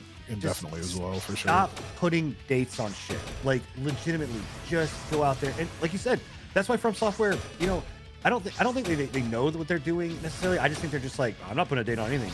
Like, Well, From Software is kind of like, From Software in a way is very similar to what CDPR is they're perfectionists in what they want in their game. So, yeah. but they don't try to like deadline things properly. They're willing to wait until a game is like finished before going in. That's why every single Dark Souls launch that they've done has been like, they do an initial piece, it'll be an indefinite amount of time before they say anything else, and then it'll probably be like 2 months before the game's actually released. They'll start pumping out their PR on it because they know the game's done at that point. Yeah. Well, and I think that I think, you know, I would, what I'd love to do is I'd love to see a documentary on CyberPunk. I really want to see a documentary on CyberPunk. It will never happen. We'll never get that inside. I don't think that's as much of a fallacy as you're thinking it might be. With as much of an anomaly as this is in the industry, I think there's enough interest that somebody, even if it's just like a 1 hour like YouTube documentary, I think somebody's gonna do something. I want like an in-depth, like, real, like, you like can get nothing real on YouTube. YouTube's real. No. I'm saying investigative documentary where I want to know at where was the tipping point. And it's not going to happen, except if it does, it will be years down the road. But like, of where this went from being like people of like the perfectionists that CDPR is, that we know that they are, and at some point that fucking meter tipped and went, we got to give this up. We got to launch the game, right? We got to give all this up. We're now gonna go down like the route of, it doesn't matter, whatever else. Because somebody knew that the console version was fucked. Somebody knew that the marketing was fucked. Somebody knew that like the game was, we were not gonna get the exact thing that everybody was promising. And look, I can tell you right now, this is not the product that CDPR, I think, ultimately, if they had control, they're not happy with the product. 100%. Right. They're not happy Like, with the product. I think they're okay with it, but this is not that idea of us being able to say anymore that they're like From Software and they will only release a perfect product. Like, you know, that's not this. Like, we can't say that. And I want to know where was that tipping point. I want to know what that conversation looked like, and I want to know the decisions that were made to do that. Just like with ET, like, not, this is not ET from Atari, but like, I like those kind of things interest me because it's like, why did this game release the way it did? Like, why did the console version come out this way? Because someone knew, but someone didn't care. The console version was botched, yeah. Right, but someone didn't care, and I want to know what those conversations look like, because that's the interesting part. And those are the times where I'm just like, okay, it was greed. It was just greed, right? Because we can assume that it was just greed, and that was just like them wanting to do this, right? And this is where, like I said, it's such a stupid thing, but like, these are the small little things that take a company that can be something as, you know, staunch. It's what killed Bethesda. Yeah, I mean, But there was a lot of things. Bethesda pre-Fallout 4, I felt like was held on a pretty high standard of like, yes, their game engine is fucking garbage, but they released quality product even in that buggy ass engine. The buggy ass engine was looked I don't to know the about side. that. I wouldn't say that. Fucking Fallout 3 and Fallout New Vegas were terrible. It's just people give them a pass because it was Bethesda, and their games are always buggy. It's funny. New Vegas was Obsidian, but it was still on the same engine. it was still the That's same what I'm engine, saying. yeah. well, it's, but that's actually brings me, you know, that's a good point of being like, it's also not fair to be like, oh, Bethesda, it's buggy engine, ha ha ha, it's so funny, blah blah blah. And then when this comes out, similar stuff, actually not nearly as bad, but like similar issues, and them being like, wow, this is terrible. I don't know about that because you're taking games that are like what, like when was Fallout 3 and Fallout New Vegas released, like 2005 or something. Yeah, like they that. were like early PS3 era. You're taking those games where we have literally flamed the ever living fuck out of Fallout 4 and Fallout 76. I'm saying that I'm not saying they're not buggy. I'm not saying that they're not. But that's what I'm saying is you're saying that we're. I assume that you were trying to say that we're giving Fallout a pass, whereas we're not giving this a pass, right? No, I'm saying that there are people that are saying that, not you specifically, but I think there are people that are saying like, oh, if I can't wait to get my mouth around that bacon 6 bourbon. Is going to launch with some weird fucking bugs. Oh, 100%. Right. That we are okay with, and I am okay I'm with. not okay with it. Well, what I'm saying is, you know that it's going to release with bugs. You know it's going to have problems. It's going to be fucking weird. What's a bug? I mean, the people floating, the people fucking, like getting hit by a frost giant and launching fucking 70 In all honesty, I do think Bethesda got too many passes for too long just because 100%. they were the only ones doing open world like to the scale that they were successfully. I feel like they were the only ones in the industry that had that foothold on things. Right. And I feel like as more and more people went into that realm, they've lost the good graces. And I like I said, I believe in my heart Fallout 4 was the start of the tipping point, and then 76 just fucking iceberg the shit. I would say that Skyrim was the tipping point. Like Skyrim was a fucking mess, and then just continued on with Fallout 4. Yes, yeah, I don't know. I mean, people love fucking Skyrim. They love Skyrim when it launched. They love Skyrim. I'm very intrigued to see when Bethesda launches Elder Scrolls 6 or it's gonna be horrible because they're not fucking they're still on the goddamn same engine. Yeah. I want to know. I want to see if it's gonna be just as much flame as what people have right now for this. I think it will. Bugs and shit. I honestly no. I think it will. I think it'll be worse personally. I think even if they upgraded their engine to the point that it's actually like reasonable, that they're still going to get hate just because of how 76 was. I don't think because the gamers are like you were saying, gamers are spiteful. Bethesda has lost a lot of their clout with their player base, and while the Fallout player base is staunch and they will accept a lot. Or not the Fallout, this is the nicest thing that anybody has done for me in a long time. I mean, for the community, like for all of the friends that I've made, this is amazing. So thank you very much, man. The Fallout thank franchise you so much. is even more fanatic about the Fallout franchise, and they will never let Bethesda let that up. I don't know, man. I'm just look. I disagree. I'm intrigued to see what's going to happen with not 76, with Elder Scrolls 6. And I think it's gonna kill Bethesda. I think after that game, unless it is perfect and they are able to like quell back any hate just because the game does run perfect, which it's not going to, because it's the same fucking engine that they refuse to let go of. It's Gamebryo. They're never gonna. Yeah. So I think that you guys are I think you put way too much faith in people, saying the right thing and doing the right thing. I think people are going to 100% fucking go, oh no, this is Elder Scrolls. We knew it was gonna be buggy. It's okay. It's Elder Scrolls. I don't think they have that pass anymore. So. I 100% think you're delusional on this one, my guy. Well, we'll know in 17 years whenever the game comes out. Try like 30. Yeah. So, but I would be intrigued. Isn't that game on an indefinite hold right now too? Pretty much, yeah. They've got to re-release Skyrim like 6 more times on 18 other. Well, they just released it on Stadia not too long ago, didn't they? Yeah. But well, that's what we're talking about, Chinga Boy. Is that it's not there's a section of the gaming world that believes that you should be able to release a game without any bugs. I mean, it used to be. Way back in the day, it used to be.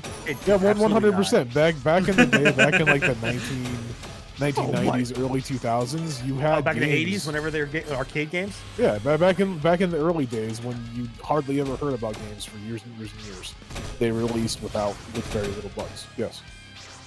I don't think that's the case at all. That's not true. Every game that has ever been released has had some sort of bug. I remember playing Banjo-Kazooie. I remember playing fucking Do you know how many times that my game Zelda. broke? I remember times my playing game- a bunch of those games. Games without froze, having any stopped issues. working. They I'd have to get booted back to having to power my system off, freeze, dead pixels, get glitched into glitched into a wall or whatever else. Like all of those games had bugs in them. Those Like, were bugs. Those were features, my guy. okay, I'm sorry. That's a different word. They were feature I don't sets. know. We remember the early 2000s and the late 90s for You can tell me you never took out you had to take a fucking disc out or a I was Cartridge gonna and say blow on it? you never had a cartridge you had to blow in because your game wouldn't never work. You never had a corrupted save file. I mean, I don't really see those as actual. Most bugs of on those the- are on user the- error on the rather game, than I don't really see those as bugs How on is the that a game user? side. How I does see, a I user see error? those as more bugs on Well, the the console game side, not starting and even having to the blow on the fucking disc is a dirty pin, and then the corrupt save file is most likely you jarring the system in a way that the memory card dislodged and corrupted your save while it was like trying to load something. I can tell you right now 100% that is not the case. Yes, I'll give you like the blowing in the disc being dirty or blowing on the cartridge being dirty, fine. But like as far as bugs and issues and like game breaks or whatever else, 90% of speed runs were done in those games because of bugs and issues and breaks that you could do and get outside the world or do whatever else. There's also issues where a majority of those things that did have like, you know, the ability like where your game would freeze or something. Like 90s games, no game has ever released ever. What did without you end up bugs. getting, I don't Jake? give a fuck what genre, what year, what era, or whatever else. Like they always exist. And anybody that thinks that there's never going to be bugs in a game, is I feel like fucking- texture bugs are inevitable. I don't I'm not talking about tech- I don't personally feel that games from back in the early 2000s released with as many bugs as games these days. Maybe not as I wouldn't say as many. I'll give you that. They don't release with as many bugs, but also too the processes that those things are running are a lot lower. When you're talking about like open world games back then didn't really exist in the way, shape, and form that they exist now. You know what I mean? Like it's we wouldn't have gotten a game like CyberPunk or I mean that still doesn't really answer that still doesn't really give me anything to go off of. It just means that the companies have become less and less caring about releasing a product that's not completely fun. Well, I don't think you're. Yeah, I don't disagree with that. I think the. Yeah, I think- that's all. I That's think- all I'm saying is like today's day and age inside the gaming franchise and inside of game development, compared to what it was in the early days, in like the early 2000s, the late 90s, everything like that. I think that people and AAA developers and developers in general had a lot more pride in what they were putting out to the community. Oh, Whereas 100%. these days, it's just kind of release it. If it's got bugs, fuck it. Well, they'll give the us the problem money is that regardless. we've gotten to a point where it's games would launch with bugs before that wouldn't necessarily be like completely game breaking, or there would be bugs, but they wouldn't be major bugs, or they try to eliminate as many, get down to zero as much as they possibly could. Now it's like, we'll fix it post, or whatever else, or Because like to me, and maybe this is just me. When it comes down to like again, I'm assuming Cyberpunk, like right? Like people keep saying like that there's for people there's a that like huge need to get influx to a of bugs. library or You something know, you to have use T-posing. That's a the bug. I don't computer see for that. the online That's- class. I mean, T-posing is not something that breaks the game completely and ruins your entire gameplay, right? A car exploding because it fucking landed on another car when you summoned it. It's a bug. Is it a bad bug? No, I don't really see it that way. It's easily fixed. They just have to go in and do it. Whereas like we're talking about in my eyes, if we're talking about bugs, we're talking about game-breaking bugs that enable that stop me from being able to play the game completely. right? Yeah, no, Personally, yeah, I mean, there's difference between like bugs, you know, and glitches, or like weird immersion breaking things, like you said, like the T-posing thing. Like there may be a break in like the AI or a break in the code, or whatever else, but like unless the whole entire world is T-posing or whatever else, like I see those one-off things I'm fine with. The bugs that I have issues with are like UI bugs where something doesn't Yeah. fucking leave the screen, or something doesn't populate properly, or those kind of things. Those are That's bugs that, like, that's honestly why Bethesda built such a big reputation on. Oh, they're funny, is because a lot of their bugs, even though there was a ton of them, most of them were just like stupid, funny graphic glitches or T-poses or falling through the fucking NPCs falling through the world or just not showing up. Stuff like that. Whereas like their newer games, like Fallout 4, Fallout 76, you've got shit that's completely game breaking. Like the fucking boss is there, it's attacking you, but it's completely fucking invisible. You can't attack it. Yeah, right. Yeah, I mean those are things where See you, Tony. and where people are saying that they're having these issues that I'm not seeing. Like they're like numerous people are saying like there's stuff that they just won't let them complete the missions, and I've not come into the world. Neither have I. Yeah. And that's where I'll kind of give you guys a little bit of like room back about the dude that I sent you that does the reviews. Is I feel like I'm not saying that he's not experiencing all these things, but I have a feeling that he's looking at things with a lot finer of a comb than he would maybe a traditional launch of any other game. Right. Yeah, I mean, I just wonder, like, if he played fucking, because I go back to Marvel, right? Because that's the game that I can like relate to the most. Like, if I go back to Marvel, man, like the stuff that I've gone through with Marvel, just blows Cyberpunk out of the water when it comes to issues and bugs. And like, where's his post about that? And like his kind of critique of that, because he did critique it on Twitter. I don't know if he did a review on Avengers though, because he tore Avengers apart too. But yeah, and if he did, that's great. But I'm like, dude, to fucking say that this game is worse than that, like, and again, Avengers still wasn't probably the biggest atrocity. Unity Not was just that. Unity was a dumpster Yeah, fire. that's what kills me. I'm like, did you fucking play Unity? Are we talking about the same fucking game? Because like, I didn't even play Unity, but I know Unity, like what people went through with Unity. Yeah. Like, and I didn't like I said, I wake up in sweat, like cold sweat, night terrors about some of the shit that I saw in Unity. Right. Like, so I was in the trenches, boys. So like, just, I don't know, to hear that or whatever else. He did do an Avengers review. Okay, never mind. So yes, he is saying it's a worse off game than what That fucking Avengers blows me was. away, man. That is crazy. Because you couldn't. But then again, he said it's worse off than Unity. Yeah, I just as soon as you linked me that and I saw that, I was like, yeah, dude, this guy's. I can't take this dude seriously. That's ridiculous. What I would say is to end all of this, right? Because I do want to play fucking Cyberpunk. I want to play Cyberpunk right now. But guys, I can tell you, I'm loving the game, and I'm not saying it's without its faults. Like, the game has some issues with, like I said, some of like especially around like the cop AI. Some of like the quality of life features that are in the game, I think are a little like, I have a bug where I cannot get new to get off of my fucking gun. Like, no matter what I do, I've killed I've literally like gone through everything. I cannot get it to leave, like, whatever, like those kind of things. And to say, and like, there are obviously things in the world that I want more of. Kyle, I miss the fuck out of you, my guy. I hope you're doing well. But like, I am excited for what they're gonna Hope do. everything is going very, very well for you. Damn it, man! It's some of the most fun. The world, I think, is amazing. I think that going in and playing this game and just being in Night City and like living in that world, I think it feels more alive than any Rockstar game that I've Also, been if in. you ever want to get on tabletop, I do have playing tabletop with sim her, as well. So I didn't play Red Dead Redemption feel free to hit 2, me up. I know we want to do that Red Dead D&D campaign like, forever ago. I If you get will the time say and still want to do I that, think Red me Dead and Brett are Redemption down. Has a better storyline. A better 100% story. story. Yeah. The two It's or so far. Red Dead Redemption 2 had a fucking magnificent storyline.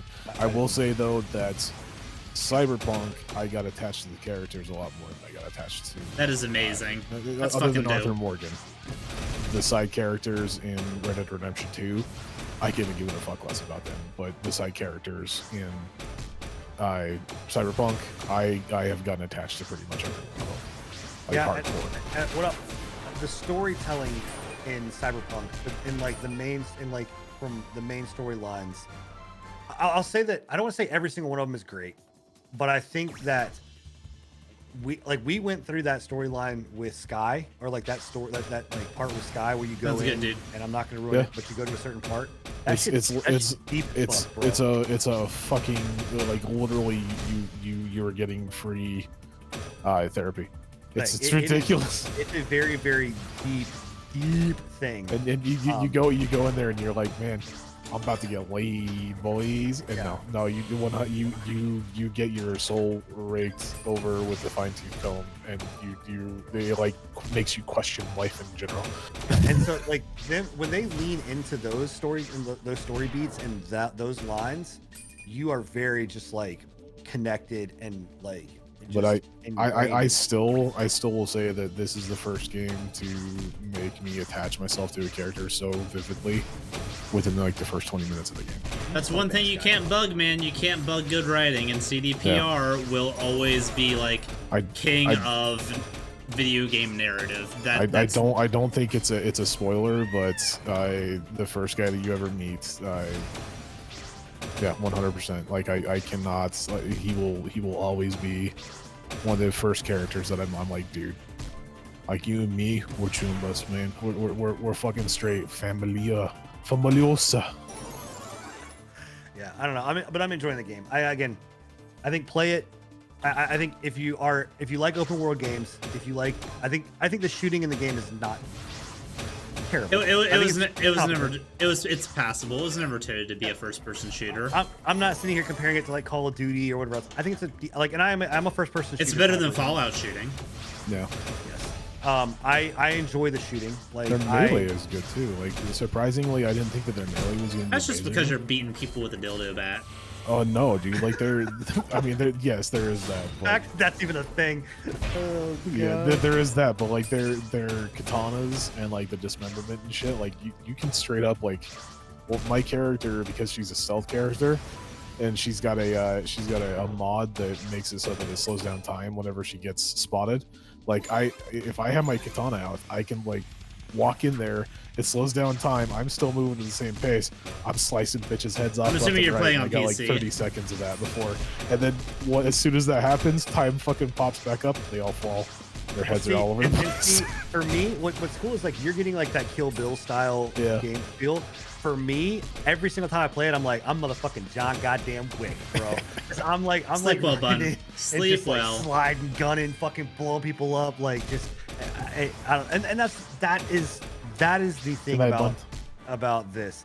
That's what makes this such a grasp and so fun to play, is because it is one of those things where like you just feel fucking good. Like you're in the world, you believe you're in that world, like you know you're doing shit. You're like, stop. I don't know, man. Like I will say the driving sucks. The driving in this game fucking blows. I hate the driving in this game. It looks It's really not good. terrible. I thought It's it actually looked passable. it's honestly not terrible. Yeah. I think there's it's not to an extent of like GTA. What do you want? Do you want GTA does fucking it very Forza good. driving in an RPG? Yeah. Goddamn, No. Sin. I Taper want your Grand Theft Auto expectations, driving. bitch. I just- I think Grand that Theft Auto. GTA does a very good job with their driving, and I think the CDPR could learn a thing or two, and I think that they will. Yeah. By the time that the online comes out, I think they might tweak that a little bit. Yeah. But it's definitely passable. It's not terrible. I really want this to be RP. Like they could do so many cool things with this fucking game. It's nice to the RP boys. Dude, I'm Sleep well, all Luke. in. I'm all in, man. I absolutely. I'll brain dance your brain off, bro. Oh, bud. Whoa. Just saying, man. Hey now. Holy shit, can I get a good fucking roll? It's been 3 fucking stages. Sorry. And I'll say this because I'm sure you all already know, but Judy Alvarez is bae. She's my waifu for life. Dude, isn't she? I thought she was like all up for Evelyn. Or I mean, isn't Evelyn- isn't that her name? she is. Yeah, she is, but she's also. Thank you, game. You know, she kind of she kind of plays all the fields. Bro, I thought you were Sky, 100%, bro. Nah, bro. She told me a bunch of shit, made me think about my life. Bitch can fuck right up. Gave you some psychobabble bullshit. Now you're out. Thank you, Fuck game. you. Anyway, yeah. I mean, again, guys, I hope you enjoyed it. I hated it. Fuck y'all. Yeah. I appreciate Enigma and Bill, you know, coming out and chatting. I know this is something different, right? This is not something that we normally do. Like, we would normally do this on a podcast, but, you know, I think that it warranted kind of having this discussion. It seems like chat, you guys enjoyed it and liked it, and I hope you guys did. And I'm glad we didn't get into the Twitch bullshit, because I'm not ready to have that conversation, man. No. I'm so fucking pissed off about that. I'll save that. I already talked about it before you guys got on, so don't worry. But you know, yeah. So I mean, this, you know, look, if this is something you guys enjoy, I mean, we already do a podcast though. Like, Yeah, no, this is all stuff that's gonna show. If you guys enjoy this stuff, go look at our podcast on Spotify and YouTube. That's where I would say, yeah. There you go. Exclamation mark podcast and my channel as well as Bill's channel. Oh yeah. We've got 26 fucking episodes of this shit. And no, you're not poking the bear, Bleg. Fuck you. But the podcast is, we do every other Wednesday. It's paused right now for the holidays. We'll kick back up next year. But there's 26 episodes, I think, total that we've got in there. 27 episodes total.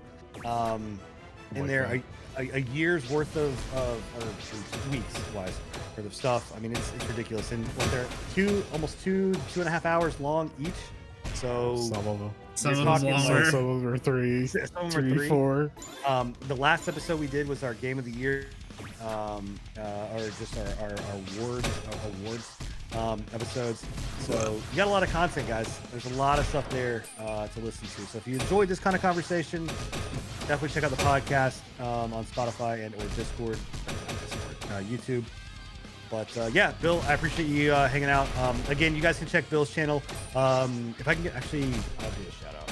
But exclamation mark. Workshop, you know what to do also. Shout out Billy _ Motherfucker, dude. Thank you. Thanks, 5 mods. But you can go check him out. He's live right now. Guys, I'm going to go into fucking streaming some Cyberpunk. So if you guys want to watch Cyberpunk, stay right here. We're gonna. Yeah. Enjoy your Cyberpunk, my guy. And thanks for letting me jump in. I know this was kind of going to be y'all's thing, haven't played it, but I wanted to throw my hat in the ring with just some of the stuff that I'd heard, especially after the conversation the other night. I think it was a good conversation to have. Yeah, absolutely. See you, Stevens. By the way, what do you mean? Wait, nice. What do you mean if I get cranky? I don't know what that means. I mean, I always get cranky. So. I was about to say, this is a defining characteristic of you. I'm usually like, I will rant at least once every podcast. It's gonna happen. Or every stream. Anyway, all right, guys. I'm gonna thanks guys for being here. Enigma, Bill, thank you guys so much for hanging out. Yeah, enjoy your Cyberpunk, my guy. I'll probably see you in a bit. I'm gonna go over to Deuces. Later.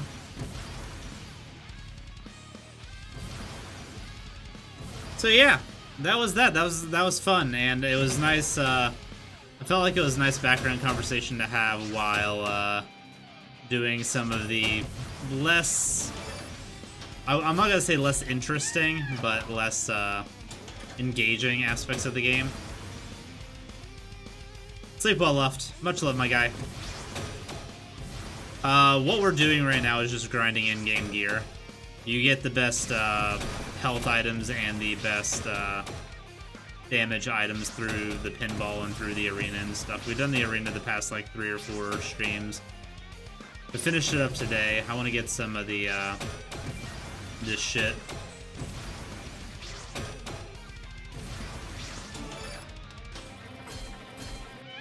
Hey. Which after this run, we'll probably call it a night for the stream in general.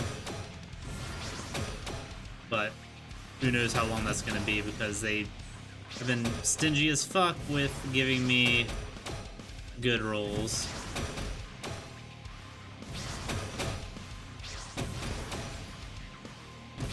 Yeah. Glad everybody enjoyed it. It's kind of an impromptu little thing that we wanted to do just because of all of the, like, stuff going on right now. Glad it was Glad it was entertaining for y'all. I always enjoy talking to those guys and like just bouncing fucking stuff on each other. Like,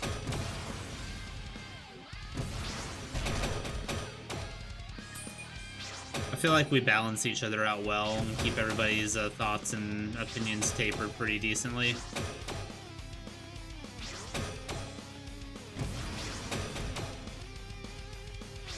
Yeah, it's always a good time.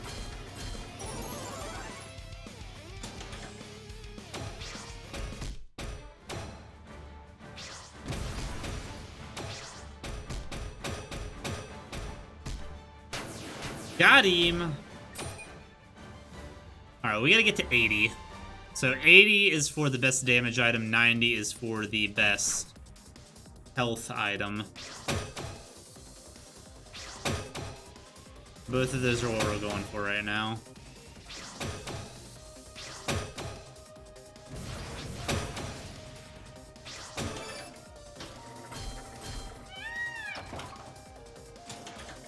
Exactly, yeah. So this is a good tie over for podcast time.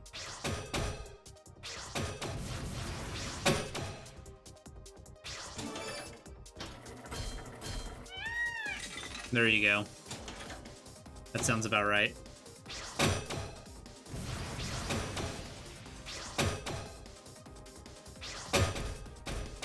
That was actually fucking real fun, smooth, and organic. Like, I wouldn't be able to do that kind of thing if I was, like, doing, like, runs or anything, but for doing, like, pinball or Monster Arena and stuff like that, it was a really good conversation to have for just, like, doing some mindless grinding. Plus, it was a fun conversation. I think that was actually one of the more back-and-forth conversations we had that we actually, like, settled on some good points with. I'm gonna go pee real quick, though. I've been holding it since we started talking.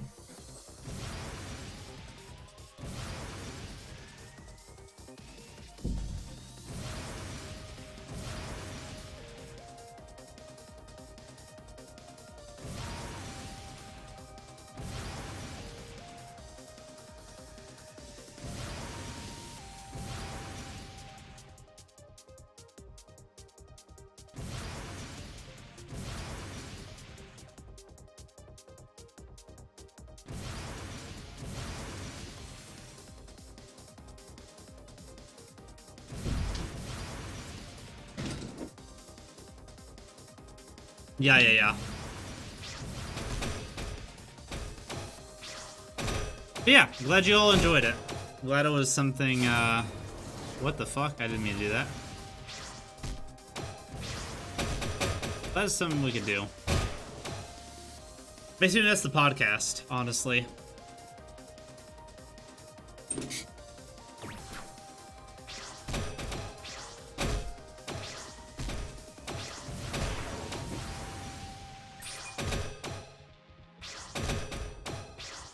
And Scruffy. I wish he could have been there to chime in and shit.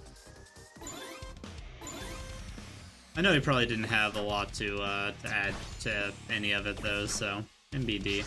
Plus he's having a chill night.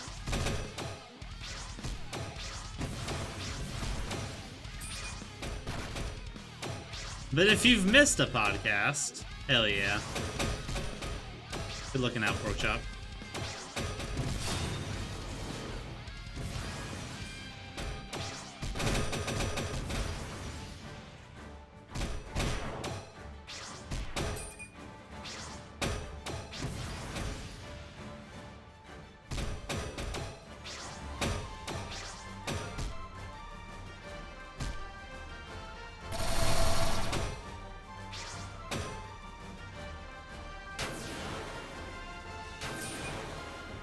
Alright, we're almost to 80. This is an easy one to farm up to.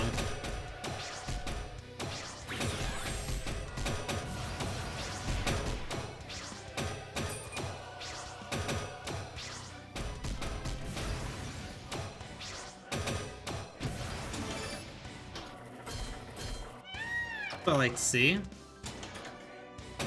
Yeah, so we could... It's gonna be a long shot to get it on this one specifically, but we have the potential to end it off of this stage.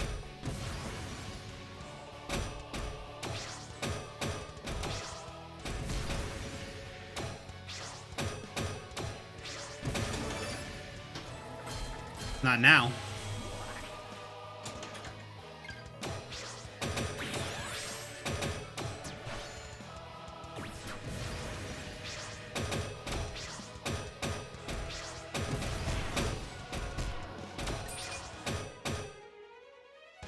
Not now.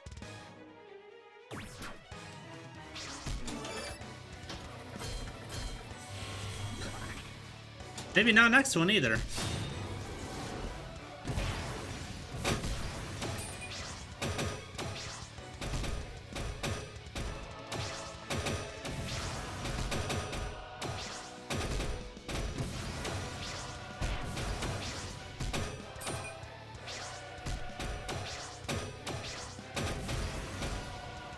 Wow, how did I circle that guy?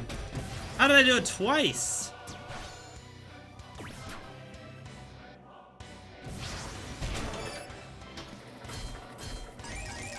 Thanks for the health. I actually needed that a lot.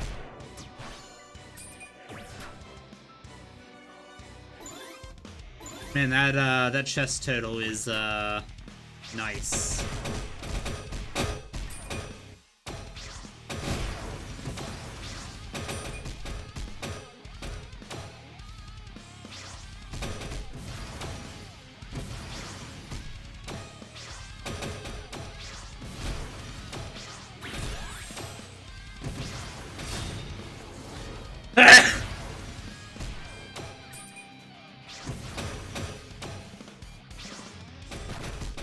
Sorry about headphone users if that was loud as fuck.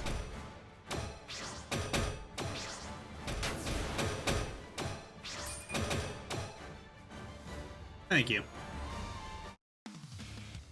Alright, now let's get this.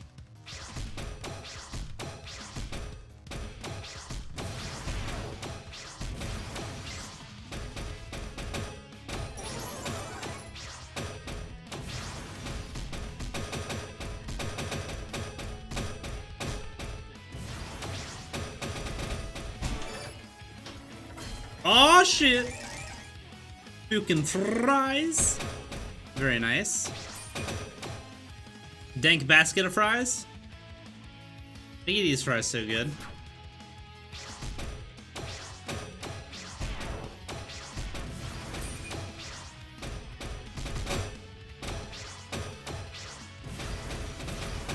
Yeah, I'm livid for you about the McRib. Actually, give me your fucking McDonald's location. I will berate them for not being prepared for your arrival.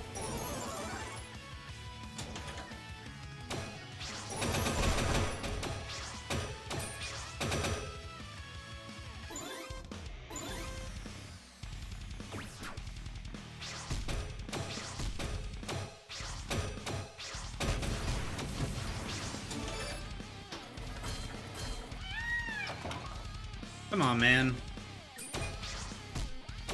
Quit dragging this out.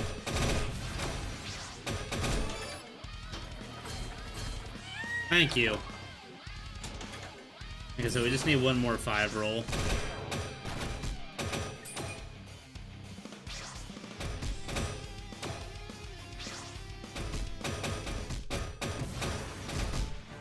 Right? How bad is the snow in your area, by the way? We're probably up to... We were at 2 inches whenever I was driving home, but it's probably up to a solid 4 or so now. It'll probably be 6 by the time it stops snowing in the morning.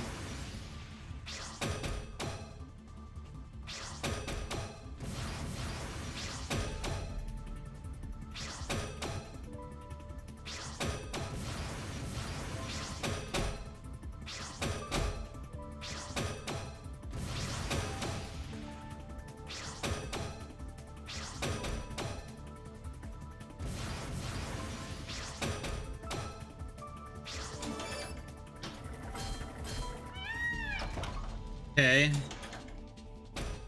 We're now in the ballpark that any chest roll will get us our 80.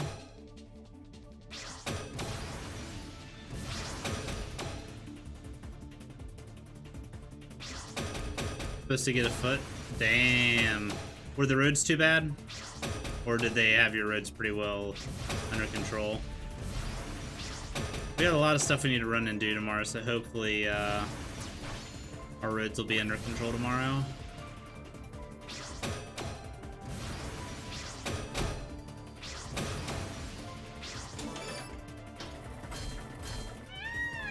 Nice. We did it. It's one more dark matter bracelet.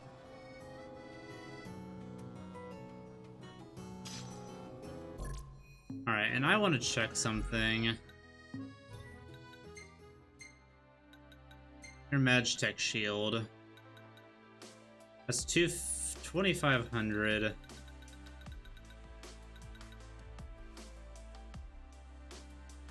That's arguably better, honestly.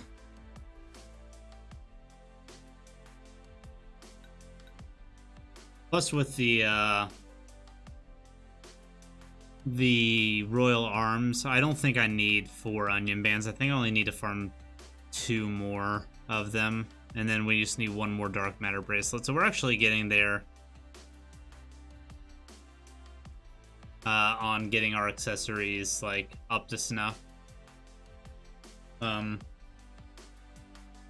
Fingers crossed that doesn't take too long. I'm going to be probably using the pinball machine to get the rest of them. I might farm some of them off stream tomorrow so we can actually get into some endgame shiz. Or not endgame, but like get back onto the actual stuff. I want to go back to the open world as soon as I can after getting all this stuff.